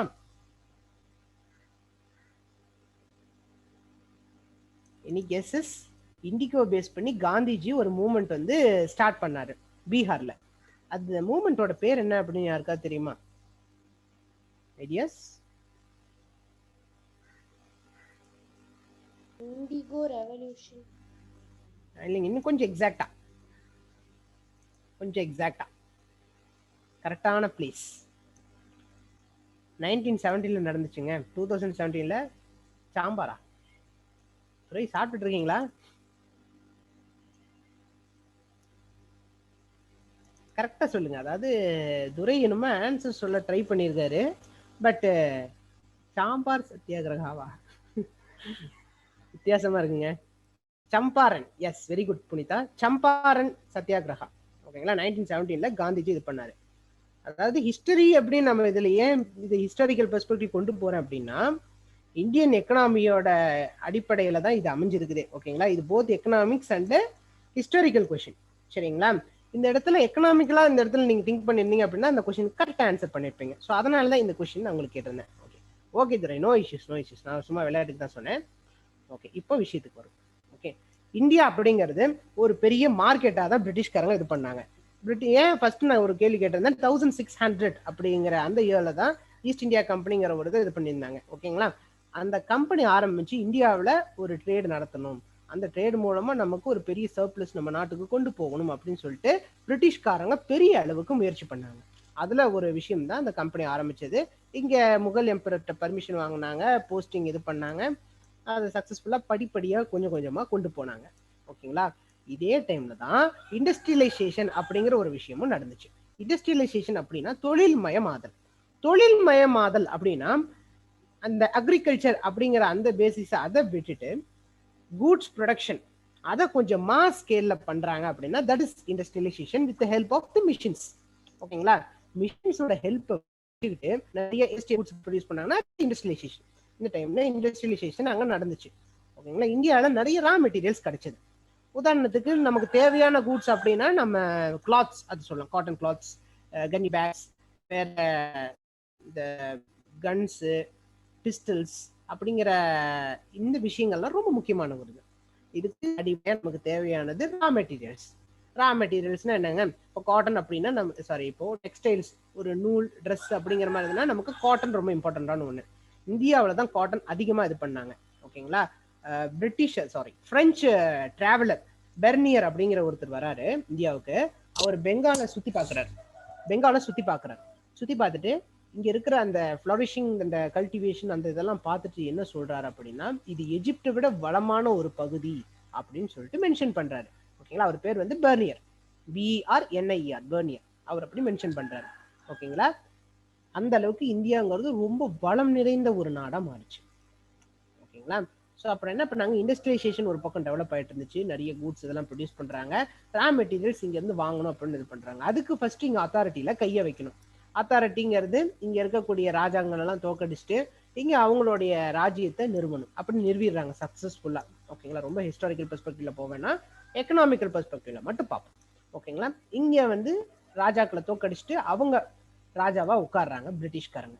வந்ததுக்கு அப்புறம் என்ன பண்றாங்க, இங்க நடக்கக்கூடிய ட்ரேடு அப்படிங்கிறத கண்ட்ரோல் பண்றாங்க. ஓகேங்களா? முன்ன ட்ரேடெல்லாம் எப்படி நடந்துட்டு இருந்துச்சுன்னா, இங்க இருந்து ஒரு பொருள் பிரிட்டிஷ்க்கு அனுப்புறாங்க அப்படின்னா அவங்க அதுக்கு பதிலாக தங்கம் கொடுக்கணும், தங்கம் அல்லது வெள்ளி, கோல்டு அண்ட் சில்வர் அந்த மாதிரி தான் கொடுக்கணும். பட் இப்போ டோட்டலாக அத்தாரிட்டிங்கிறது இவங்க கிட்ட வந்துடுச்சு அப்படிங்கிறதுனால இங்க இருக்கிற பொருள்லாம் ஃப்ரீயாவே எடுத்துக்கிறாங்க, பதிலுக்கு கோல்டு அந்த இதெல்லாம் வர்றதில்ல. ஓகேங்களா? ஃப்ரீயா மீன்ஸ் ரெவன்யூ ஃப்ரீயா எடுத்துக்கிறாங்க. இங்க கூட்ஸ் ப்ரொடியூஸ் பண்றாங்க இல்லையா, அது இங்கிலாந்துக்கு போகும். இங்கிலாந்துல அங்க நல்லா வாங்கிட்டு இருந்தாங்க, இவங்க பணக்காரனா இருந்தா பேலன்ஸ் இருந்துச்சு. ஆனா இப்ப பிரிட்டிஷ்காரங்க டோட்டலா கண்ட்ரோல் பண்ணதுல என்ன ஆயிடுச்சு அப்படின்னா, இந்த இங்கிலாந்து இருக்கு இல்லையா, அங்க வந்து ஒரு சட்டம் போடுறாங்க. சட்டம் எதுக்கு போடுறாங்க அப்படின்னா, இந்தியாவில இருந்து ஏதாவது ஒரு ப்ராடக்ட்ஸ் இங்க பிரிட்டிஷ்க்கு வந்துச்சு, இங்கிலாந்துக்கு வந்துச்சு அப்படின்னா அதுக்கு அதிகமான டியூட்டிஸ் போடுவாங்க, வரிகள் போடுவாங்க. வரிகள் போடுறதுனால என்ன ஆகும், பொருளோட விலை அதிகமாகும். அதை விட சீப்பா இருக்கிற பொருள் தான் வாங்குவோம். நாமளே அப்படிதான் பண்ணுவோம். எங்க சீப்பா கிடைக்குதோ அந்த பொருள் தான் வாங்குவோம். ஐ மீன் சீப் ரேட்ல சொல்றேன். நல்ல குவாலிட்டியில சீப் ரேட்ல கிடைக்குன்னா அதையே நான் வாங்காம இருக்க போறேன் அப்படின்னு சொல்லிட்டு வாங்குறாங்க. ஸோ அதனால என்ன ஆயிடுச்சு, இங்க இருக்கிற மக்களுடைய வாழ்வாதாரம் பெரும் அளவுக்கு அடி வாங்குச்சு. நிறைய பேருக்கு வேலையில்லா திண்டாட்டம் ஏற்பட்டுச்சு. ஓகேங்களா? அதை அடுத்து பார்ப்போம். இந்த டைம்ல என்ன ஆகுதுன்னா, பிரிட்டிஷோடைய நலன் மட்டுமே கருத்துல வச்சுக்கிட்டு இந்திய மக்களுடைய நலனை வந்து அவங்க கருத்துல வைக்காததுனால அவங்க ப்ரொடெக்ஷனிஸ்ட் பாலிசி ஒன்று ஃபாலோ பண்ணாங்க. அது அவங்க நாடு நல்லா தான் போதும் அப்படிங்கிற மாதிரி ஒரு விஷயத்தை இது பண்ணாங்க. இந்த டைம்ல என்ன ஆயிடுச்சு, இந்தியாங்கிறது ஒரு ரா மெட்டீரியல்ஸ் இது பண்ணக்கூடிய ஒரு இது மாதிரியும் ஒரு அட்சய பாத்திரமாகவும், அதே மாதிரி அந்த ரா மெட்டீரியலை யூஸ் பண்ணி ப்ரொடியூஸ் ஆகக்கூடிய ஃபினிஷ்டு குட்ஸை இது பண்ணக்கூடிய மார்க்கெட்டாகவும் தான் பார்த்தாங்க. ஓகேங்களா? ஸோ இதனால இந்திய மக்களுடைய நலன் அப்படிங்கிறது இல்லை. நிறைய பேர் வறுமைக்கு உட்பட்டாங்க, நிறைய பேர் அக்ரிகல்ச்சரை நோக்கி போக வேண்டிய சூழ்நிலை ஏற்பட்டுச்சு. ஓகேங்களா? பிரிட்டிஷ் வந்து இங்க இருக்கக்கூடிய தனிநபர் வருமானம் அல்லது தேசிய வருமானம், ஏன்னா அப்படி இருந்துச்சுன்னா தான் இதை இம்ப்ரூவ் பண்றதுக்கு என்ன வழிங்கிறதே நம்ம யோசிப்போம். ஓகேங்களா? அந்த இதை வந்து பிரிட்டிஷ்காரங்க பண்ணல. இந்திய மக்கள் வறுமையோட தான் இருந்தாங்க, ரொம்ப வறுமையை நோக்கி போயிட்டு இருந்தாங்க. ஓகேங்களா? சில இந்தியன் எக்கனாமிஸ்ட் அண்ட் திங்கர்ஸ் அவங்க வந்து இந்த பாவர்ட்டி அப்படின்னா என்ன, இந்தியா அப்படிங்கிறது எந்த அளவுக்கு சுரண்டப்பட்டிருக்குங்கிறத இது பண்ணாங்க. அதுல முக்கியமான ஆளுங்க தான் இவங்க. ஓகே, யார் யார் அப்படின்னா, it's Dadabhai Naoroji, William Digby, Findlay Shirras, VKRV Rao and RC Desai. இவங்க எல்லாமே இந்த ட்ரெயின் ஆஃப் வெல்த் அப்படிங்கிற விஷயத்தை வந்து ரொம்ப இதாக ப்ரொபோன் பண்ணாங்க. இதுல முக்கியமான பர்சனாலிட்டி யார் அப்படின்னா VKRV ராவ் அண்ட் தாதாபாய் நவ்ரோஜி. இவங்க தான் ரொம்ப முக்கியமா அதை வந்து ப்ரொபோன் பண்ணாங்க. Poverty and unbritish rule in India அப்படிங்கிற ஒரு புக்கில் இது இன்னும் டீட்டெயில்டா எக்ஸ்பிளைன் பண்ணியிருப்பாரு மிஸ்டர் தாதாபாய் நவ்ரோஜி. ஓகேங்களா? ஸோ இந்த அளவுக்கு தான் இந்தியன் எக்கனாமிங்கிறது. ஸோ ஐ மீன் பிரிட்டிஷ் வர்றதுக்கு முன்னாடி ஓரளவுக்கு நல்லா இருந்து பிரிட்டிஷ் வந்ததுக்கு அப்புறம் மோசமாயிடுச்சு. எப்படியெல்லாம் மோசமாயிடுச்சு அப்படிங்கிறத இப்போ ஃபர்தரா பார்ப்போம்.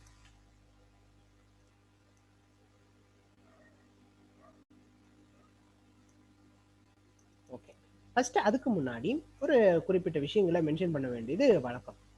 ஓகேங்களா? இப்போ பிரிட்டிஷ்காரங்க வந்தாங்க அப்படிங்கும்போது 3 விதமான கேபிட்டல்ஸ் வந்து அவங்க இது பண்ணாங்க. கேபிட்டல்னா என்னங்க, யாருக்கா தெரியுமா?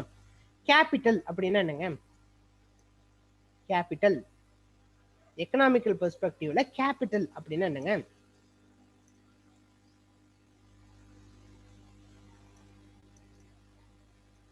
எஸ் மை டியர்ஸ், கேபிட்டல் மணி. இன்னும் கொஞ்சங்க கரெக்டா ஒரு இதா அது சொல்லுங்க. இன்னும் மணி தான், எல்லாமே மணி தாங்க. ஆனா ஒரு சின்ன இது இருக்குது, இன்வெஸ்ட்மெண்ட். ஓகேங்களா? இன்னும் கரெக்டான ஒரு இதுதான் இன்வெஸ்ட்மெண்ட் அப்படிங்கிறது. மூலதனம்னு சொல்லுவாங்க. இன்னும் தமிழ்ல சொல்லணும்னா மூலதனம். ஒரு தொழில் தொடங்கணும் அப்படின்னா நமக்கு மூலதனம்ங்கிறது வேணும். ஓகேங்களா? அந்த மூலதனம் இருந்துச்சுன்னா தான் இங்க நல்லபடியா இது பண்ண முடியும். சோர்ஸ், யா கரெக்ட் தான் துரை. ஓகே, இப்போ விஷயத்துக்கு வாங்க. பிரிட்டிஷ்காரங்க இந்தியாவுக்கு வரும்போது 3 ஃபேஸா கேபிட்டல் ஃபார்மேஷன் பண்ணணும் அப்படின்னு சொல்லிட்டு விரும்புறாங்க. அதுக்கேற்ற மாதிரி டெக்னிக்கை கொஞ்சம் கொஞ்சமா மூவ் பண்றாங்க. அதுல ஃபர்ஸ்ட் கேபிட்டல் அப்படிங்கிறது என்னன்னா, இட்ஸ் மர்ச்சன்ட் கேபிட்டல். மர்ச்சன்ட் அப்படின்னா வியாபாரின்னு அர்த்தங்க. ஓகேங்களா? இந்த ஈஸ்ட் இந்தியா கம்பெனியோட ஒரிஜினல் நேம் என்ன அப்படின்னா, இட்ஸ் அ மர்ச்சன்ட் அட்வென்ச்சரா அப்படிங்கிற ஒரு பேர் தான். ஓகேங்களா? ஸோ மர்ச்சன்டோடைய நலனை முக்கியமா கருதுகோளா வச்சு இது உருவாக்கப்பட்ட கம்பெனி தான் இந்த ஈஸ்ட் இந்தியா கம்பெனி. அதான் போட்டிருக்காங்களே தெளிவா. The only aim of the East India Company was to earn profit by goods with India. ஓகேங்களா? அதாவது இந்த பிரிட்டிஷ்காரங்க ஆரம்பிச்ச இந்த ஈஸ்ட் இந்தியா கம்பெனியோட முக்கியமான நோக்கமே ப்ராஃபிட் தான். இந்தியாவோட நல்ல ஒரு ட்ரேட் வச்சு இந்தியாவில இருந்து அதிகமான லாபங்களை எடுக்கணும் அப்படிங்கிறது அவங்களோட முக்கியமான இது. ஸோ அதனால என்ன பண்ணாங்கன்னா, during this period India has been considered as the best hunting ground of the capital by East India Company to develop industrial capitalism in Britain. ஓகேங்களா? அதாவது இந்த டியூரிங் திஸ் பீரியட் அப்படிங்கிறது என்ன பண்ணுறோம்னா, இது ஆரம்பிச்ச வருஷங்கள். ஓகேங்களா? கிட்டத்தட்ட 17ஆம் நூற்றாண்டுல தான் இந்த ஈஸ்ட் இந்தியா கம்பெனிங்கிறத ஆரம்பிச்சாங்க. 17 to 18ஆம் நூற்றாண்டு, that is 17th to 18th century, இந்த பீரியட் தான் மர்ச்சன்ட் கேபிட்டலிஸ் அந்த ஃபார்ம் பண்ணக்கூடிய ஒரு இதாக இது பண்ணாங்க. ஃபர்ஸ்ட் இங்க ஒரு இண்டஸ்ட்ரியல், அதாவது இது ஃபர்ஸ்ட் ஸ்டேஜ் தாங்க கேபிட்டல் ஃபார்மேஷன்லயே. அதாவது ஒரு இண்டஸ்ட்ரியல் பெரிய அளவுக்கு நம்ம வர்த்தகம், ஏற்றுமதி இறக்குமதி அப்படிங்கிற ஒரு விஷயத்த பண்ணோம் அப்படின்னா ஃபர்ஸ்ட் இங்க நமக்கு ஒரு கேபிட்டல் அக்குமுலேஷன் இருக்கணும். ஸோ அதை இது பண்றதுக்கான ஒரு மெயின் இதா இந்த மர்ச்சன்ட் கேபிட்டல் அப்படிங்கிற அந்த உருவாக்குற அந்த விஷயத்துல ஈடுபட்டாங்க. ஓகேங்களா? அதாவது இங்க இருக்கக்கூடிய ராஜாங்களெல்லாம் தோக்கடிக்கிறது, இங்க இருக்கக்கூடிய இந்த கண்ட்ரோலிங் அந்த பவர் எல்லாத்தையுமே இவங்க எடுத்துக்கிறது, இது எல்லாமே தான் மர்ச்சன்ட் கேபிட்டல் அப்படிங்கிற விஷயத்தோட முக்கியமான அம்சம். Okay, and second thing is industrial capital. Industrial capital அப்படிங்கிறது எந்த வருஷத்துல இந்த வருஷம் அப்படின்னா, இட்ஸ் அரௌண்ட் 1813 to 1858. இந்த இடத்துல ஏன் 1813 ஒரு வருஷம் குறிப்பா சொல்லியிருக்கேன், யாருக்காவது ஏதாவது ஞாபகம் இருக்குங்களா? 1813 அப்படிங்கிற ஒரு வருஷத்தை நான் இந்த இடத்துல மென்ஷன் பண்ணியிருக்கேன். 1813 அப்படிங்கிற ஒரு வருஷம் யாருக்காவது தெரியுமா?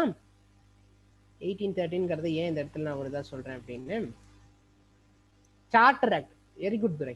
சார்ட்டர் ஆக்ட் ஒன்று இது பண்ணாங்க. அதாவது இது நாள் வரைக்கும் திஸ் ஈஸ்ட் இந்தியா கம்பெனியோட மோனோபோலி அப்படிங்கிறத ஸ்டாப் பண்ணக்கூடிய ஒரு முதல் ஸ்டெப் தான் இந்த சார்ட்டர் ஆக்ட் 1813 அப்படின்னு சொல்லுவாங்க. இந்த டைம்ல தான் இந்த பிரிட்டிஷ்காரங்க ஒரு இதை போடுறாங்க. ஓகேங்களா? மோனோபோலி அப்படிங்கிறது இவங்க ஈஸ்ட் இந்தியா கம்பெனிக்கு பெர்மனண்டா கொடுக்க கிடையாது. அவங்களுக்கு ஒரு குறிப்பிட்ட டைமுக்கு அப்புறம் அவங்க அதுல இருந்து லெஃப்ட் ஆகணும் அப்படிங்கிற மாதிரி ஒரு இதெல்லாம் பண்றாங்க. ஓகேங்களா? ஸோ இப்போ இண்டஸ்ட்ரியல் கேபிட்டல் அப்படிங்கிற ஒரு இதை உருவாக்குறாங்க. இண்டஸ்ட்ரியல் கேபிட்டல்னா என்ன? இங்க இருக்கக்கூடிய மக்கள், அதாவது முன்ன மர்ச்சன்ட் அவங்களோட ப்ராஃபிட் ஏர்னிங் அதை மட்டும் ஃபர்ஸ்ட் பார்த்தாங்க. இப்போ என்னன்னா ஒரு பெரிய மார்க்கெட்டையே நம்ம கண்ட்ரோல் பண்ணணும், அதுக்கு இங்க ஒரு பெரிய பெரிய இண்டஸ்ட்ரீஸ் எல்லாத்தையுமே நாம கண்ட்ரோல் பண்ணணும் அப்படிங்கிற ஒரு இதுக்கு வராங்க. சரிங்களா? ஸோ இதுதான் இண்டஸ்ட்ரியல் கேபிட்டல் அப்படிங்கிற பீரியடை நம்ம சொல்றோம். இப்போ இங்க இருந்து பொருளை வாங்குறாங்க, ப்ராஃபிட்டை ஏர்ன் பண்றாங்க, அதை வச்சு அவங்க ஃபாரின்ல ஐ மீன் பிரிட்டன்ல நிறைய பொருளை உற்பத்தி பண்றாங்க. உற்பத்தி பண்ணி அதை விற்கணும் இல்லையா, அதுக்குள்ள ஒரு மார்க்கெட் வேணும் இல்லையா. ஸோ அதுக்கான ஒரு பேஸ் தான் திஸ் இண்டஸ்ட்ரியல் கேபிட்டல் அப்படின்னு சொல்லுவாங்க. ஓகேங்களா? இங்க இருக்க ரா மெட்டீரியல்ஸ் எல்லாத்தையுமே நல்ல கம்மி பிரைஸுக்கு வாங்கி அதை அப்படியே வெளிநாட்டுக்கு கொண்டு போயிடுவாங்க. அந்த ரா மெட்டீரியல் வச்சு அங்க ப்ரொடக்ஷனை நல்லபடியா நடத்தி இங்க அதிக விலைக்கு இங்க வந்து வித்துருவாங்க. ஓகேங்களா? அதாவது ரொம்ப கம்மி காசுக்கு வாங்கி அதிக லாபத்துக்கு இது பண்ணாங்க. இதனால பிரிட்டன் மட்டுமே இதா இருந்துச்சு. இதனாலேயே ஒரு பிரிட்டிஷ் வைஸ்ராய், அவர் பேர் அலெக்சாண்டர் அப்படின்னு ஒரு பேரு, அவர் என்ன சொல்றாரு அப்படின்னா, நாங்க உலகத்துல பல காலனிகளை வச்சிருக்கோம், பட் இந்தியாவை நாங்க இழந்துட்டோம் அப்படின்னா இந்த பிரிட்டனுடைய ஸ்டேட்டஸான the sun never sets in the empire அப்படிங்கிற அந்த ஸ்டேட்டஸ்ங்கிறது போயிடும் அப்படின்னு மென்ஷன் பண்றாரு. ஓகேங்களா? அதாவது அவங்களுக்கு இந்தியாங்கிறது ஒரு அட்சய பாத்திரம். இந்தியா போயிடுச்சு அப்படின்னா அவ்வளவுதான், பிரிட்டன் கிங்டமே கிடையாது. ஓகேங்களா? இந்த முதல் உலகப்போர், இரண்டாம் உலகப்போர்னு கேள்விப்பட்டிருப்பீங்க. That is first world war, second world வார் அப்படின்னு சொல்லிட்டு கேள்விப்பட்டிருப்பீங்க. ஃபர்ஸ்ட் வேர்ல்டு வார்ல உலகத்தோட பழைய ராஜ்யங்கள் எல்லாமே அழிஞ்சு போச்சு. உதாரணத்துக்கு இந்த ரஷ்யாவுடைய ஜார் எம்பையர் அழிஞ்சு போச்சு, ஆஸ்திரியால ஹாப்ஸ்பர்க் அப்படிங்கிற அந்த ராஜ்யம் அழிஞ்சு போச்சு, இன்னும் சில சின்ன சின்ன ராஜ்யங்கள், இந்த ஜெர்மனியோடைய அந்த ராஜ்யம் அப்படிங்கிறது எல்லாமே அழிஞ்சு போச்சு. அதே மாதிரி செகண்ட் வேர்ல்டு வார்ல இன்னும் பல ராஜ்யங்களும் அழிஞ்சது, அழிவிற்கான தொடக்க புள்ளியாகவும் அது அமைஞ்சது. உதாரணத்துக்கு பிரிட்டன் எம்பையர் அந்த இதுல தாங்க காலியாச்சு. பிரிட்டன் எம்பையருங்கிறது ஒண்ணும் இல்லை, பிரிட்டனோட அதனுடைய காலனிஸ், அந்த காலனிஸ்க்கெல்லாம் கிரீடம் வைக்கிற மாதிரி இருந்த இடம் எதுன்னா இட்ஸ் இந்தியா. ஓகேங்களா? ஏன்னா India it's a highly economical hub, அவங்களுக்கு ஒரு ரிசோர்ஸ் ஹப். அது எல்லாத்தையும் அவங்களால ஒன்றும் பண்ண முடியாது. ஸோ இந்தியா எப்ப சுதந்திரம் கிடைச்சதோ அடுத்து பாருங்களேன், வரலாற்றுல நீங்க பாத்தீங்கன்னா இந்த மற்ற நாடுகளை விட கம்பேரிட்டிவா முதல்ல சுதந்திரம் வாங்கினது இந்தியாவா தான் இருக்கும். பிரிட்டிஷ்காரங்களுக்கு the second world war start பண்ணும்போது இந்தியாவுக்கு இண்டிபெண்டன்ஸ் கொடுக்குங்கிற எண்ணமே கிடையாது சுத்தமா. பட் போருடைய போக்கு, அது ஏற்படுத்தின அழிவு, அது ஏற்படுத்தின நஷ்டம், இதெல்லாத்தையும் அடிப்படையா வச்சு பிரிட்டிஷ்காரங்க இந்தியாவுக்கு சுதந்திரம் கொடுக்க வேண்டிய நிலைமைக்கு தள்ளப்பட்டாங்க. சரிங்களா? இந்தியா எப்ப போச்சோ அடுத்தடுத்து அவங்க காலனிஸ் ஒன்னா எல்லாமே லூஸ் ஆயிடுச்சு. ஓகேங்களா?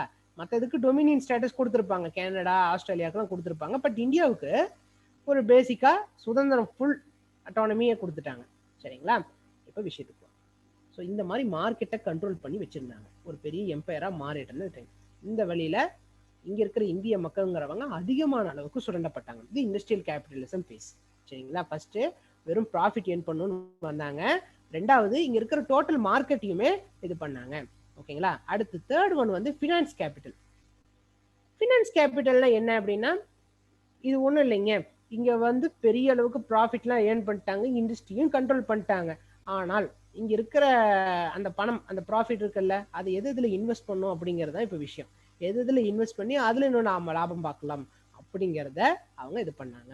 ஓகேங்களா? இது இந்த ஃபினான்ஷியல் கேபிட்டலிசம் ஃபேஸ் அப்படிங்கிறது எப்போ ஸ்டார்ட் ஆச்சு அப்படின்னா, it's around closing years of 19th century. அதாவது இந்த சிப்பாய் கழகம் அப்படின்னு கேள்விப்பட்டிருக்கீங்க, that is the great revolt 1857, அந்த டைமுக்கு அப்புறமா ஸ்டார்ட் ஆனது தான்.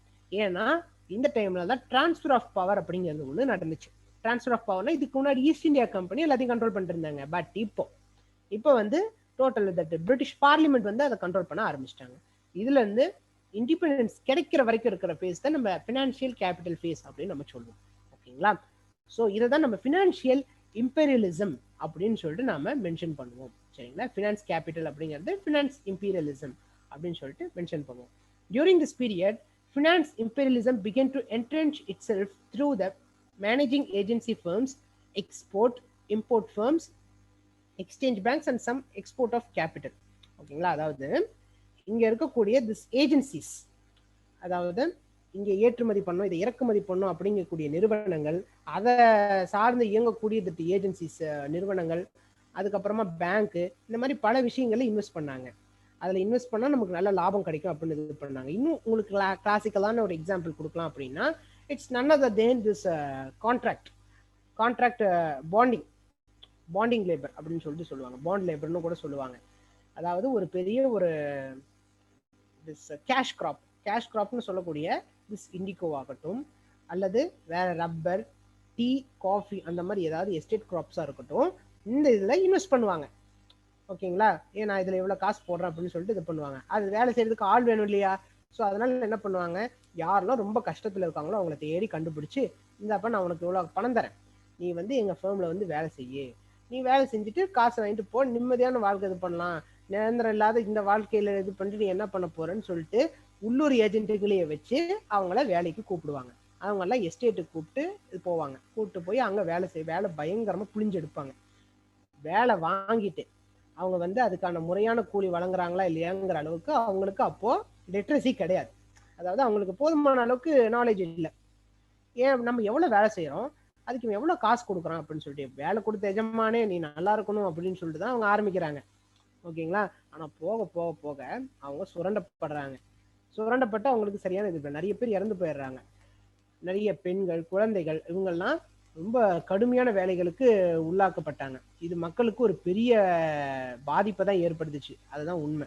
இதனால இந்த ப்ராஃபிட்டை ஏர்ன் பண்ண அந்த பணக்காரங்க இருக்காங்க இல்லையா, அவங்க இன்வெஸ்ட் பண்ணாங்க இல்லையா, அவங்க மட்டும்தான் லாபம் அடைஞ்சாங்க. ஓகே, கம்மி காசுக்கு ஆளுங்களை கூப்பிட்டு வந்து அவங்களுக்கு பேசிக் கம்யூனிட்டிஸ் கூட பெரிய அளவுக்கு ப்ரொவைட் பண்ணாம அவங்கள வேலை வாங்கி புளிஞ்சு எடுத்துட்டாங்க. சரிங்களா. ஸோ இதுதான் ஃபினான்ஷியல் கேபிட்டலிசம் பேஸ்ல நடந்தது. ஓகேங்களா. இதுதான் பிரிட்டிஷ் இந்தியாவுடைய ஒரு அவுட்லுக். இந்தியன் எக்கனாமி அப்படிங்கிறது எப்படி இருந்துச்சு அப்படிங்கிற ஒரு அவுட்லுக். ஓகே, இப்போ ஒவ்வொரு செக்டாரை பார்க்கணும். ஒரு ஜென்ரலா ஒரு எக்கனாமி அப்படின்னு எடுத்துக்கிட்டோம்னாங்க 3 செக்டார் இருக்குது. அது என்னென்ன செக்டாருங்க? யாராவது அன்மியூட் பண்ணிட்டு சொல்லுங்க. Primary sector, secondary, tertiary. Very குட்ங்க, கரெக்ட் ருக்ஷானா. ஓகே, நீங்க சரியா சொல்லியிருக்கீங்க. 3 செக்டார் இருக்கு. Primary, secondary, tertiary. இன்னும் சில செக்டர்ஸ் இருக்கு. பட் அதெல்லாம் ரொம்ப highly efficient and proficient jobs. ரொம்ப ஒயிட் காலர் ஜாப்ஸ்ன்னு சொல்லுவாங்க. ரொம்ப பெரிய ஜாப்ஸா இருக்கிறது. பட் பேசிக்கா இருக்கக்கூடிய வேலை செய்யக்கூடிய செக்டாருங்கிறது இந்த 3 தான். Primary, secondary, tertiary. பிரைமரி செக்டார்னா என்னங்க? எதை பேஸ் பண்ணி வருங்க? ஆல்ரெடி நான் சொல்லியிருக்கேன்னு நினைக்கிறேன் இல்லையா? Agriculture, sir. Agriculture, very good. வேறங்க மத்தவங்க?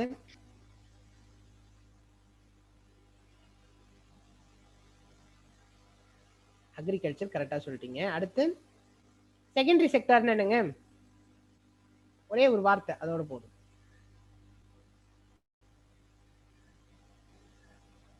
Manufacturing பண்றது. Very good, manufacturing. Okay, students எல்லாருமே இன்டராக்ட் பண்ணணும். எல்லாம் சாப்பிட்டு காலையில தூங்கிட்டீங்களா? ஓகே, மேனுஃபேக்சரிங் செக்டார் அப்படிங்க, that is secondary sector. And tertiary sector வந்து சர்வீஸ் செக்டார். அதாவது அக்ரிகல்ச்சர் செக்டார்லையும் மேனுஃபேக்சரிங் செக்டார்லையும் ப்ரொடியூஸ் ஆனது குட்ஸை நம்ம எப்படி நாம வியாபாரம் பண்றோம் அப்படிங்கிறது தான் இட்ஸ் சர்வீஸ் செக்டார் அப்படிங்கிறது. ப்ரொடக்ஷன் ஆக்டிவிட்டீஸ்ங்கிறது மேனுஃபேக்சரிங், தட் செகண்டரி செக்டார். அப்புறம் பூமியில இருந்து இயற்கையாக கிடைக்கக்கூடிய பொருள் வச்சு இது பண்றது எல்லாமே பிரைமரி செக்டார். ஓகேங்களா, இவ்வளவுதான் விஷயம். ஓகே, ஃபர்ஸ்ட் இப்போ பிரிட்டிஷ்காரங்க காலத்துல அக்ரிகல்ச்சருங்கிறது இந்தியாவில் எப்படி இருந்துச்சுங்கிறத ஒரு ஷார்ட்டா பார்க்கலாம். ஓகேங்களா. 85% பீப்புள்ஸ் லிவ்ட் இன் வில்லேஜஸ். அதாவது இந்தியாவில் 85% மக்கள்ங்கிறவங்க வில்லேஜஸ்ல தான் இருந்தாங்க. அப்ப சொல்லிக்கக்கூடிய அளவுக்கு டவுனு, சிட்டி அப்படிங்கிறது ரொம்ப ரொம்ப ரொம்ப கம்மி. ஓகேங்களா. கடலோரத்தில் இருக்கக்கூடிய நகரங்கள் தான் ரொம்ப பணக்கார ஒரு இதா இருந்துச்சு. காரணம் என்னன்னா, it's mainly because of that export and import and trading activities எல்லாமே ரன் ஆகுறது எல்லாமே அங்கதான். ஓகேங்களா. ஸோ அதனால அங்க எக்கனாமிக்கல் ஆக்டிவிட்டிஸ்ங்கிறது ரொம்ப அதிகமா இருக்கும். கோஸ்டல் சிட்டிஸ் அப்படின்னு நம்ம எடுத்துக்கிட்டோம் அப்படின்னா கல்கட்டா, மெட்ராஸ், பாம்பே, இதெல்லாமே. ஏன் இப்போ இந்த பேர்ல நான் சொல்றேன் அப்படின்னா, இது நான் பிரிட்டிஷ் காலத்துல சொல்றதுனால, பிரிட்டிஷ் காலத்துல இருந்த பேர்கள் அது. ஓகேங்களா. இதனால கடலோர சிட்டிஸ் வந்து ரொம்ப ஃபிளரிஷிங்கா இருந்துச்சு. நிறைய பேர் அங்க வந்து வேலை தேடி போனாங்க. ஓகேங்களா. And then next one is income based on agriculture. Agriculture அப்படிங்கறத நம்பிதான் பெரும்பான்மையான மக்களுடைய வாழ்வாதாரம்ங்கிறது ஒண்ணு இருந்துச்சு. அதுல இருந்து அவங்களுக்கு ஜெனரேட் ஆகிற இன்கம் தான் அவங்க ரொம்ப சக்சஸ்ஃபுல்லா இது பண்ண முடிஞ்சது, அதாவது செலவு பண்ண முடிஞ்சது. அதாங்க உண்மை. ஆனால் அதுலயும் பெரிய அளவுக்கு வருமானம் கிடைக்குதானா இல்ல. ஏன்னா அக்ரிகல்ச்சருங்கிறது ஒரு சீசனல் ஆக்குபேஷன். சீசனல் ஆக்குபேஷன் அப்படின்னா, இப்போ நீங்க ஒரு விளைபொருளை வந்து இது பண்றீங்க, விதைக்கிறீங்க, அரிசி விதைக்கிறீங்கன்னு வைங்க. அரிசி விதைக்கிறீங்கன்னா வருஷம் ஃபுல்லா விதைச்சிட்டு இருப்பீங்கன்னா கிடையாது. இப்ப அரிசி நீங்க விதைக்கிறீங்க அப்படின்னா ஃபர்ஸ்ட் விதைக்கிறதுல இருந்து அறுவடை பண்ற வரைக்கும் தான் வேலை. அதே அறுவடை பண்ண முடிச்சுட்டு திரும்ப அதை விதைக்கிறோம் இல்லையா, அது வந்து நமக்கு இருக்காது. ஓகேங்களா. அறுவடை பண்ணிட்டு அதை விதைக்கிறாங்க இல்லையா, அந்த இடைப்பட்ட டைம்ல நமக்கு பெரிய அளவுக்கு வருமானம்ங்கிறது இருக்காது. ஓகேங்களா. ஸோ அதனாலதான் அக்ரிகல்ச்சருங்கிறது ஒரு சீசனல் ஆக்குபேஷன் அப்படின்னு சொல்றேன். இப்போ மக்களுக்கு ஒரு 6 மாசம் வேலை இருந்துச்சுன்னா 6 மாசம் இருக்காது. அந்த 6 மாசம் வேலை செய்யறதுங்களையும் அதிகமான பேர் இது பண்ணுவாங்க. ஓகேங்களா. காம்படிஷன் இருப்பாங்க. ஸோ அதனால என்ன ஆகும், கூலி கம்மியா தான் கொடுக்க வேண்டிய சூழ்நிலை வரும். ஸோ கூலி அப்படி கம்மியா கொடுக்கப்ப என்ன ஆகுதுன்னா, நிறைய பேருக்கு போதுமான லைஃப்பை சாட்டிஸ்ஃபை பண்ற அளவுக்கு விஷயங்கள், பொருள்கள் கிடைக்காது. அதனால வறுமையில இது பண்ணி இறந்தும் போயிடுவாங்க. ஓகே, இது second thing. And then third one is experienced stagnation. Stagnation அப்படின்னா தேக்க நிலைன்னு அர்த்தங்க. தேக்க நிலை அப்படின்னா இப்போ ஒரு ப்ராடக்ட்ஸ் மீன் ரைஸ், வீட்டு, பார்லி, மில்லட்டு, மைனர் மில்லட் அப்படின்னு சொல்லிட்டு பல இதை அவங்க இது பண்றாங்க அப்படின்னா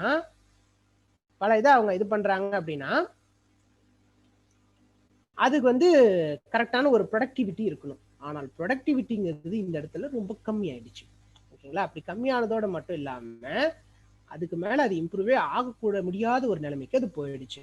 ஓகேங்களா? This is experienced stagnation. And then low agricultural ப்ரொடக்டிவிட்டிங்கிறது அதே தாங்க. அதாவது தேக்கு நிலை அடைஞ்சிட்டு அதே சமயத்துல ப்ரொடக்டிவிட்டியும் ரொம்ப கம்மியா இருக்குது. ஓகேங்களா? இப்போ ப்ரொடக்ஷனுக்கும் ப்ரொடக்டிவிட்டிக்கும் ஒரு சின்ன டிஃபரன்ஸ் இருக்கு. ப்ரொடக்ஷன் அப்படின்னா ஒரு ஸ்கொயர் ஃபீட்ல 100 கிராப் இது பண்றதுங்கிறது, அதாவது 100 கிராப் அதனால இது பண்ண முடியும். 100 கிராப் இது பண்ணா இவ்வளவு ப்ரொடக்ஷன் அப்படின்னு சொல்லலாம். ஓகேங்களா? ஆனா அந்த ஒரு ஸ்கொயர் ஃபீட் அந்த ஸ்பேஸ்லயே நான் வந்து 500 கிராப் வந்து நான் டெவலப் பண்ணிட்டேன் அப்படின்னா அது ப்ரொடக்டிவிட்டின்னு சொல்லுவாங்க. சரிங்களா? அதாவது உற்பத்தி திறன். ஓகேங்களா? ஸோ இருக்கிற இடத்துல நான் பயிரிட்டுட்டா வந்துருச்சு அப்படிங்கிறது விஷயம் இல்லை. அந்த குறிப்பிட்ட இடங்கள்ல நான் எப்படி இது பண்ணேன். இது வந்து ஒரு ஸ்கொயர் ஃபீட்டுக்கு தான். இதே ஒரு 100 ஸ்கொயர் ஃபீட், 1000 ஸ்கொயர் ஃபீட், 5 ஏக்கரா 10 ஏக்கரா அப்படின்னு இது பண்ணும்போது அந்த இப்போ ஒரு சின்ன இதுல எவ்வளவு ப்ரொடக்டிவிட்டி வருதோ அதே அளவுக்கு பெரிய அளவுக்கு வரணும். அப்படி இது பண்ணா பாப்புலேஷனோட நீட்ஸை சாட்டிஸ்ஃபை பண்ண முடியும். ஆனால் அப்படி எதுவும் நடக்கல. சரிங்களா? இதுதான் இந்தியன் அக்ரிகல்ச்சர் இண்டிபெண்டன்ஸ் கிடைக்கிறதுக்கு முன்னாடி இருந்துச்சு. Next one is meagre growth due to expansion of cultivable area. அதாவது அக்ரிகல்ச்சர் மொத்தமா கம்மியாயிடுச்சு அப்படின்னா அப்படின்னு இல்லை, ஓரளவுக்கு அதிகமாக தான் ஆச்சு because of this expansion of cultivable area. ஓகேங்களா? அதாவது பயிரிடுறாங்க இல்லையா, அந்த இடங்கள் வந்து கொஞ்சம் அதிகமாயிட்டு இருந்துச்சு. அப்படி அதிகமாகும் போது என்ன பண்றாங்க அப்படின்னா மக்களும் ஓரளவுக்கு அதுல குடிபெயர்றாங்க, அதுல வேலை கிடைச்சா இல்லைன்னு சொல்லிட்டு அங்கேயே இருந்துக்கிறாங்க. ஸோ இதுதான் அங்க நடக்கக்கூடிய ஒரு இஷ்யூ. அப்படியே கல்டிவேபிள் பண்ற கிராப்ஸ் அப்படிங்கிறது என்ன கிராப்ஸ்? கிராப்ஸ்ல 2 வகை இருக்குங்க. ஒன்னு ஃபுட் கிராப்ஸ், ஒன்னு கேஷ் கிராப்ஸ். ஓகேங்களா?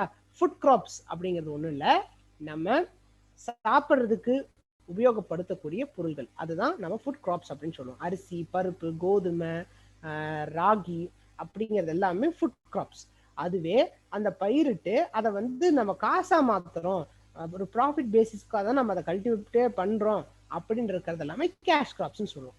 ஓகேங்களா? இப்போ நம்ம கரும்பு, எல்லாருமே கரும்பு சாப்பிடுவோம். ஆனா கரும்போட மெயின் பர்பஸ் என்னங்க?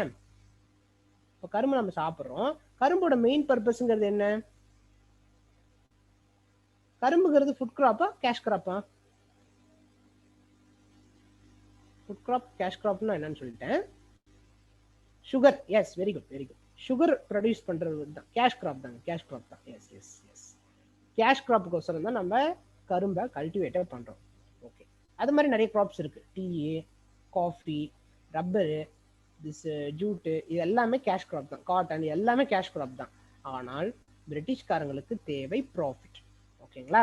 ஸோ அதனால என்ன பண்ணிட்டாங்க, இங்க நிறைய லேண்ட் இருந்துச்சு அப்படின்னாலும் அவங்களுடைய மெயின் ஃபோக்கஸ் எல்லாமே கேஷ் கிராப்பை கல்டிவேட் பண்ணணும் அப்படிங்கிற நோக்கம் தான். ஃபுட் கிராப்ஸை இது பண்ணுங்கிற நோக்கம் இல்லை. ஸோ அதனால என்ன ஆயிடுச்சு, உணவு இது பண்ணக்கூடிய அந்த இது வந்து நம்ம கம்மி பண்ணிட்டு கேஷ் கிராப்புக்கான இது வந்து அதிகம் படுத்திட்டாங்க. ஓகேங்களா? பிரிட்டிஷ்காரங்க அதிகம் படுத்திட்டாங்க. இதுதான் விஷயம். ஸோ இதனால என்னென்ன பிரச்சனைகள் ஏற்பட்டுச்சு அப்படின்னா, நிறைய பேர் இந்த வறுமைக்கு உள்ளாக்கப்பட்டாங்க. சரியான அளவுக்கு சாப்பிடலாம்னாலும் பஞ்சம் வந்துச்சு அப்படின்னா, இப்போ இருக்கிறதே கம்மியான லேண்டு, இந்த ஃபுட் கிராப்பை கல்டிவேட் பண்றது இது எல்லாமே கம்மியான லேண்டு. ஆனா கம்மியான லேண்ட்லயுமே இப்போ விளைச்சல் வரல, பருவமழை பொய்த்து போச்சு அப்படின்னா என்ன ஆகும்? அவ்வளவுதான், இருக்கிறதும் இருக்காது. ஸோ அதனால உணவு தேவைங்கிறது ஒரு பஞ்சமா மாறி நிறைய மக்கள் எலும்பும் தொழுமாகி இறந்தும் போயிடுவாங்க. சரிங்களா? ஓகே ஓகே மை டியர்ஸ், நீங்க இதுக்கு முன்னாடி ஏதாவது பஞ்சம் அப்படிங்கறத கேள்விப்பட்டிருக்கீங்களா? ரொம்ப கொடுமையான ஒரு பஞ்சம், இதை பத்தி நான் கதையில கேள்விப்பட்டிருக்கேன் அப்படின்னு சொல்லிட்டு ஏதாவது கேள்விப்பட்டிருக்கீங்களா?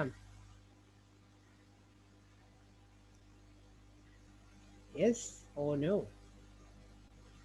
பஞ்சம், ஃபெமைன் அப்படின்னு சொல்லுவாங்க. அது ஏதாவது ஓகே, உங்களுக்கு தெரிஞ்ச பஞ்சத்தை பத்தி ஏதாவது சொல்லுங்க. பஞ்சம், ஃபெமைன், பஞ்சம். அன்மியூட் பண்ணிட்டு கூட சொல்லலாம் சார், நான் இந்த பஞ்சத்தெல்லாம் கேள்விப்பட்டேன் அப்படின்னு சொல்லிட்டீங்க. காலையில தூங்குறீங்களா? ஒன்லி வெரி ஃபியூ தான் ஆன்சர் பண்றீங்க, மற்றவங்களாம்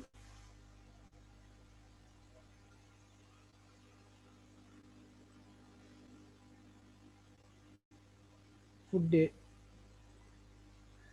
ஓகே, அதாவது நீங்க இந்த தாத்தா பாட்டி கதையெல்லாம் கண்டிப்பா நிறைய பேர் கேள்விப்பட்டிருப்பீங்க. அவங்கெல்லாம் இந்த பஞ்ச கதைகள்லாம் சொல்லியிருக்கலாம். ஓகேங்களா, ஏன்னா அவங்க டைம்ல இதை நிறைய இது பண்ணியிருக்காங்க. No food for survival. யாங்க கரெக்ட் தான்.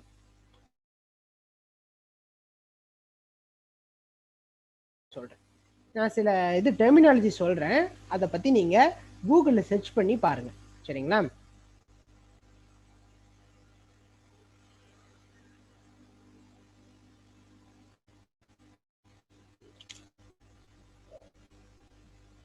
கேக்குங்களா?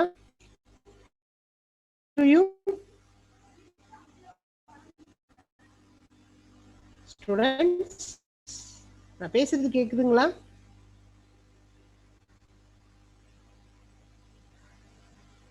ஓகே ஓகே ஓகே, பிரேக் ஆகுதுங்களா? அதான் கேக்குறேன் நான். இப்ப தெளிவா கேக்குதா? am I clear now? இப்போ ஓகே ஓகே, சரி, இப்போ கண்டினியூ பண்ணலாம். ஓகேங்களா? ஓகே, இப்ப சில வார்த்தைகள் சொல்றேன், அதை நோட் பண்ணிக்கோங்க. தாது வருட பஞ்சம். ஓகேங்களா? தாது வருட பஞ்சம், இந்த வார்த்தை எங்கேயாவது கேள்விப்பட்டிருந்தீங்கன்னா நீங்க நோட் பண்ணிக்கோங்க. ஓகேங்களா? தாது வருட பஞ்சம். ஓகேங்களா? இது என்ன அப்படின்னு சொல்லிட்டு நீங்க கூகுள்ல சர்ச் பண்ணி நீங்க நெக்ஸ்ட் கிளாஸ்ல சொல்லலாம். ஓகேங்களா? சரி, இது போக நிறைய ஃபெமைன்ஸ்லாம் வந்திருக்குங்க இந்தியாவில். த கிரேட் பெங்கால் ஃபெமைன் அப்படின்னு சொல்லிட்டு ஒரு பயங்கரமான பஞ்சம் ஒன்று வங்காளத்தில் வந்துச்சு. அதே சமயத்தில் இந்த தாது வருட பஞ்சம்ங்கிறது மெட்ராஸ் பிரசிடென்சியில் வந்துச்சு. ஓகேங்களா? இந்த பஞ்சத்தை பற்றி நிறைய புக்ஸ் எல்லாம் எழுதியிருக்காங்க. அதில் ஒரு குறிப்பிட்டு சொல்லக்கூடிய ஒரு புக் அப்படின்னா திஸ் காவல் கோட்டம் அப்படின்னு சொல்லிட்டு ஒரு புக்கு. இப்போ இருக்கக்கூடிய மதுரை எம்பி அவர் வந்து எழுதியிருந்தார் அந்த புக்கை. அதில் வந்து இந்த பஞ்சத்தை பற்றி இது பண்ணியிருப்பாங்க. ஏன் இது சொல்கிறேன் அப்படின்னா, எக்கனாமிக்ஸும் ஹிஸ்ட்ரியும் ஒன்னோட ஒன்று இன்டர்லிங்க் ஆனது தான். அதே சமயத்தில் ஜியாகிரஃபியும் கூட கரெக்டான அளவுக்கு கரெக்டான ப்ரொபோர்ஷனில் எல்லாமே மிக்ஸ் ஆகிருக்கும். ஓகேங்களா? அதாவது இப்போ நீங்கள் இதை படிச்சீங்கன்னா நீங்கள் அதை ஜியாகிரபிக்கலும் லிங்க் பண்ணலாம், ஹிஸ்டரிக்கும் லிங்க் பண்ணலாம். அதான் நான் இந்த இதில் சொல்லுவேன். ஓகேங்களா? சரி, இப்போ இந்த பஞ்சம் அதே சமயத்தில் 1953 ஒரு ஃபெமைன் வந்துச்சு பெங்காலில். இது வந்து ஆர்டிஃபிஷியல் ஃபெமைன் அப்படின்னு சொல்கிறாங்க. காங்கிரஸ் எம்பி சசி தரூர் அப்படிங்கிற அந்த எம்பி என்ன சொல்றாருன்னா, திஸ் வின்ஸ்டன் சர்ச்சில் அந்த டைம்ல 1943 அவர் பிரைம் மினிஸ்டரா இருந்தார், பிரிட்டனோட பிரைம் மினிஸ்டரா இருந்தாரு. திஸ் பெங்கால் ஃபெமைன் இது வந்து artificially created. This Winston Churchill is comparable to Hitler, not less than Hitler அப்படின்னு சொல்லிட்டு மென்ஷன் பண்ணியிருந்தார். காரணம் என்ன அப்படின்னா, அந்த டைம்ல 1943 வந்து நீங்க சுபாஷ் சந்திர போஸ் கதையெல்லாம் கேள்விப்பட்டிருப்பீங்க. அவர் வந்து நார்த் ஈஸ்ட்ல வந்து ஜாப்பனீஸ் அவங்களோட ஒரு அலை கொலிஷன் கூட்டணி வச்சுட்டு இங்க வந்து பிரிட்டிஷ்காரங்களை சண்டை போட வந்துட்டு இருப்பாரு. அந்த இதை தடுக்கணும் அப்படிங்கிறதுக்கோசரம் ஃபுட் கிரெயின்ஸ் அப்படிங்கிறது அந்த டைம்ல கம்மியாக தான் இருந்துச்சு. ஸோ அதனால சாதாரணமாக கிடைக்கக்கூடிய ஃபுட் கிரெயின்ஸை வந்து சோல்ஜர்ஸ்க்கு டைவெர்ட் பண்ணி விட்டுட்டாங்க. டைவெர்ட் பண்ணி விட்டதுனால என்ன ஆயிடுச்சு, இங்க இருக்கிற மக்கள் நிறைய பேர் இறந்துட்டாங்க. அதாவது உங்களுக்கு எம்பையரை விட மக்களோட வாழ்க்கை முக்கியம் இல்லை, ஸோ அதனால உங்களுக்கு ஹிட்லருக்கு என்ன வித்தியாசம் அப்படிங்கிற ஒரு துணியில அவர் அதை கேட்டிருப்பாரு. ஓகேங்களா? இப்போ விஷயத்துக்கு ஓகேங்களா. Draconic land farms concern only with British zamindars. அதாவது நிறைய லேண்ட் செட்டில்மெண்ட் ரிஃபார்ம்ஸ் எல்லாம் கொண்டு வந்தாங்க.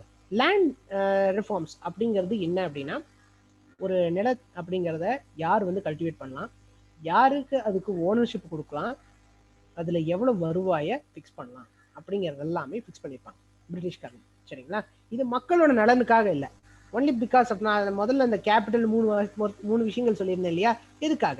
இந்த கேபிட்டல் அப்படிங்கிறத இது பண்ணுங்கிறதுக்காக, டெவலப் பண்ணும் அப்படிங்கிறதுக்கு சொல்லலாம், ப்ராஃபிட்டுக்காக டெவலப் பண்ணுங்கிறதுக்காக சொல்லலாம். ஸோ அதனால தான் லேண்ட் ரிஃபார்ம்ஸ், அவங்களுக்கு பெரனியலாக இன்கம் வந்துகிட்டே இருக்கணும் அப்படின்னு சொல்லிட்டு அந்த இதாக கொண்டு வந்தாங்க. 3 லேண்ட் ரிஃபார்ம்ஸ் ரொம்ப முக்கியமானதுங்க. First one is this zamindari settlement, permanent settlement அப்படின்னு சொல்லுவாங்க. And then second one is Mahalwari. மெஹல்வாரிங்கிறது இட்ஸ் எஸ்டேட்ஸ், அதாவது ஒரு குரூப் ஆஃப் வில்லேஜ் கம்யூனிட்டிஸ் அவங்க கிட்ட லேண்ட் ரெவன்யூ கலெக்ட் பண்றது தான் Mahalwari. And third one is Ryotwari. ராயத்வாரிங்கிறது இண்டிவிஜுவல் ஃபார்மர்ஸ் கிட்ட இருந்து ரெவன்யூ கலெக்ட் பண்றது. இந்த மாதிரி 3 சிஸ்டம் பிரிட்டிஷ்காரங்க வச்சிருந்தாங்க. பட் சக்சஸ்ஃபுல்லா இது வந்து இம்ப்ளிமெண்ட் பண்ணாங்களா அப்படின்னா, இம்ப்ளிமெண்ட் பண்ண அளவுக்கு அது சக்சஸ் கொடுக்கல. ஓகேங்களா? These are the main things. ஓகேங்களா? And the next one is no interest in investment on land. இந்த ஜமீன்தார்ஸ் எல்லாம் அதிகமான அளவுக்கு அவங்க வருமானத்தை சேர்த்துனாலும் அதை இந்த டெக்னாலஜி இன்னும் நம்ம எப்படிலாம் அக்ரிகல்ச்சர் டெவலப் பண்ணணும்னு அவங்க யோசிக்கல. வந்தது லாபம் நமக்கு, இதை வச்சு நம்ம லேவிஷிங்கான லைஃப்பை நம்ம இது பண்ணலாம் அப்படிங்கிற ஒரு இதில் தான் இது பண்ணாங்க. ஓகேங்களா? ஒரு மரம் நமக்கு அப்படியே நமக்கு பழம் தந்துகிட்டே இருக்கு அப்படின்னா அதுக்கு நம்ம முறைய தண்ணி ஊற்றி பராமரித்து அப்பதான். ஆனால் ஜமீன்தார்ஸ் அப்படிங்கிறவங்க இந்த மரம் போல இருக்கக்கூடிய இந்த விவசாய மக்கள் அவங்கள பெருசா கவனிக்கிறது. அதனால என்ன ஆயிடுச்சு அப்படின்னா இந்த இது டோட்டலா நின்று போச்சு. ஓகேங்களா, அதாவது கிடைக்கிறது கிடைக்கட்டும், மழை பெஞ்சா வரட்டும், இல்லாட்டி வர வேணாம் அப்படிங்கிற மாதிரி தான் அந்த ஒரு சூழ்நிலை தான் இருந்துச்சு. அக்ரிகல்ச்சர் டெவலப் பண்ணணும் அப்படின்னா நிறைய டெக்னாலஜிஸை கொண்டு வரணும். உதாரணத்துக்கு இந்த இரிகேஷன் டெக்னாலஜி கொண்டு வரணும். டெக்னாலஜி அப்படிங்கிற மீன்ஸ் ஒரு புது டெக்னிக்கை இது பண்ணணும். இப்போ மழை பெய்யலையா, அதுக்கு ஆல்டர்னேட்டிவ் என்ன, ஒரு தனியா ஒரு ஒரு டேம் கட்டுறதோ அல்லது ஒரு கால்வாய் வெட்டுறது, அந்த மாதிரி விஷயங்களை பண்ணணும். அதே சமயத்துல கிராப் அப்படிங்கிறதுக்கு வந்து எப்படி உற்பத்தி எல்லாம் சில இடங்கள் அதிகம் பண்றாங்கன்னு அப்படிங்கிற நாலேஜ் வந்து அவங்க இதில் இம்ப்ளிமெண்ட் பண்ணணும். இந்த மாதிரி எல்லாம் பண்ணாத இதுல அவங்களுக்கு இன்ட்ரெஸ்ட் இல்லை, பண்றதுல அவங்களுக்கு இன்ட்ரெஸ்ட் இல்லை. ஓகேங்களா, this are the main things. And then more emphasis on cash crops. இதை நான் சொல்லியிருந்தேன், கேஷ் கிராப்ஸ் தான் அதிகமான அளவுக்கு அவங்க இது பண்ணியிருந்தாங்க. இதனால கமர்ஷியலைசேஷன் ஆஃப் அக்ரிகல்ச்சர்ங்கிறது ஒரு வியாபார நோக்கத்துக்கோசம் தான் போச்சு, மக்களுடைய உணவு தேவைகளை பூர்த்தி செய்யற அளவுக்கு இல்லை அப்படிங்கிறதுக்கு இது பண்ணுச்சு. ஸோ அதனால என்ன ஆயிடுச்சு, ஃபுட் கிராப்ஸ் கம்மியாகவும் பஞ்சங்கள் அதிகமாகவும் ஆச்சு. ஓகேங்களா, இதெல்லாம் பிரிட்டிஷ்காரங்களோட பாலிசியால உருவானப்பட்ட எக்கனாமிக் சிச்சுவேஷன். ஓகே, நான் ஆரம்பத்தில் சொல்லியிருந்தேன் இல்லையா 85% இருந்தாங்க அப்படின்னு சொல்லிட்டு, இதெல்லாம் எதுக்கு வந்தாங்க அப்படிங்கிறத அடுத்து சொல்றேன். ஓகேங்களா, and next one is industries. ஓகேங்களா, இண்டஸ்ட்ரீஸ் அப்படிங்கிறது இங்க காலங்காலமா இருந்தது வந்து கைவினை பொருளால இது பண்ணக்கூடிய இண்டஸ்ட்ரி தான் ரொம்ப ஃப்ளரிஷிங்கா இருந்துச்சு. இந்தியாவில் ப்ரொடியூஸ் ஆகக்கூடிய அந்த ஆர்ட், இந்த துணியில இது பண்ற டிராயிங்ஸ், அதுல இது பண்ண இந்த ஸ்கல்ப்சிங் அப்படின்னு சொல்லிட்டு பல இண்டஸ்ட்ரீஸ் வந்து ரொம்ப சக்சஸ்ஃபுல்லா ரன் ஆகிட்டு இருந்துச்சு. பட் பிரிட்டிஷ்காரங்க என்ன பண்ணிட்டாங்க, இங்க டோட்டலா அவங்களோட பொலிட்டிக்கல் அத்தாரிட்டியை கொண்டு வந்துட்டாங்க. ஸோ அதனால ராஜாக்களுக்கு பவர் இல்லை. ராஜாக்களுக்கு பவர் இல்லாததுனால என்ன ஆயிடுச்சு, இந்த ராஜாக்களையே நம்பி இருந்த இந்த கைவினை தொழிலாளர்கள் அவங்க எல்லாமே கைவிடப்பட்டுட்டாங்க. ஓகேங்களா, ஸோ அதனால அதுக்கு டிமாண்ட் அப்படிங்கிறது இல்லாம போயிடுச்சு. ஓகேங்களா, டிமாண்ட் அப்படிங்கிறது இப்போ என்னன்னா, இப்போ நல்ல ஒரு பட்டு துணி அப்படிங்கிறதுல நல்ல ஜரிகை இதெல்லாம் இது பண்ணிட்டு வாங்குறவன் யாருன்னா பணக்காரனா தான் இருப்பான். ராஜா மோஸ்ட்லி பணக்காரராக தான் இருப்பார். அவர்கிட்ட பொருளை வாங்குறாங்க, அந்த பொருள் வாங்கி அது மூலமா அவங்களுக்கு லாபம் கிடைச்சிருந்தது. பட் இப்போ தான் பிரிட்டிஷ்காரங்க வந்துட்டாங்களா, அவங்களுக்கு அது தேவையில்லை. ஓகேங்களா, ஸோ அதனால என்ன ஆயிடுச்சு, அந்த இண்டஸ்ட்ரியை டோட்டலா கட் ஆயிடுச்சு. அவங்க கட் ஆனதுனால என்ன பண்ணிட்டாங்க, அவங்களுக்கு வேற வழி இல்லை, வேற தொழில் இல்லை. ஸோ அதனால என்ன பண்ணாங்க, விவசாய நிலங்களுக்கு கூலி வேலைக்கு போக ஆரம்பிச்சாங்க. ஓகேங்களா, ஸோ நிறைய மக்கள் வளம் சார்ந்த வாழ்க்கையிலிருந்து அப்படியே வறுமையை நோக்கி போயிட்டாங்க. This is only because of the imperial interest of British. ஓகேங்களா, ஸோ இந்த அளவுக்கு பிரிட்டிஷ்காரங்க ஒரு இதை கொண்டு வந்தாங்க. ஓகேங்களா, நிறைய பேருக்கு வேலை இல்லை, அதனால அக்ரிகல்ச்சர் நோக்கி போனாங்க. இந்த அக்ரிகல்ச்சர்ல இருந்தும் அதுலயும் அவங்க என்ன பண்ணாங்க, கேஷ் கிராப் மட்டும்தான் ப்ரொமோட் பண்ணாங்க, ஃபுட் கிராப்ஸை ப்ரொமோட் பண்ணல. ஸோ அதனால அவங்களுடைய வாழ்க்கை இது வந்து ரொம்ப டிகிரேட் ஆகிட்டே போயிட்டு ரொம்ப மோசமான நிலைக்கு இது பண்ணிட்டாங்க. இந்தியாங்கிறது வறியவர்களின் நாடா மாறினதுக்கு பிரிட்டிஷ்காரங்களோட பாலிசிங்கிறது ரொம்ப ரொம்ப இம்பார்ட்டன்டான ஃபேக்டரை பிளே பண்ணுச்சு. ஓகேங்களா, then no corresponding modern industrial base allowed by British. அதாவது சின்ன சின்ன இண்டஸ்ட்ரீஸ் அந்த இதெல்லாம் இது பண்ணாலும் பெரிய அளவுக்கு இந்தியாவும் ஒரு இண்டஸ்ட்ரியா இது பண்ணிட்டு அதையும் நம்ம டெவலப் பண்ணோம் அப்படிங்கிற மாதிரி ஒரு மோட்டிவை பிரிட்டிஷ்காரங்க பண்ணல. That is the thing. And reducing India to the mere exporter of raw materials and sprawling market for finished goods. அதாவது இந்தியாங்கிறது ரா மெட்டீரியல்ஸ் எடுக்கக்கூடிய ஒரு அச்சை பாத்திரமாகவும் அந்த ரா மெட்டீரியல்ஸால் இது பண்ண ஃபினிஷ்டு ப்ராடக்ட்ஸ் விற்கக்கூடிய ஒரு மார்க்கெட்டாகவும் தான் அவங்க பார்த்தாங்க. ஓகேங்களா, அதே சமயத்தில் இங்கே இருக்கிற நிறைய கைவினை தொழிலாளர்கள் இங்கே மட்டும் இல்லாமல் பல நாடுகளுக்கு பொருள்களை ஏற்றுமதி பண்ணிட்டு இருந்தாங்க. ஏற்றுமதி பண்ற இடத்துல இவங்க என்ன பண்ணுவாங்கன்னா, பிரிட்டிஷ் கண்ட்ரோல் இருந்த இடத்துல எல்லாமே அதுக்கு அதிக ரேட் டேக்ஸ் போடுவாங்க, டேரிஃப்னு சொல்லுவாங்க. அதை டேரிஃப் அப்படின்னா this extra tax put on the exported or imported goods.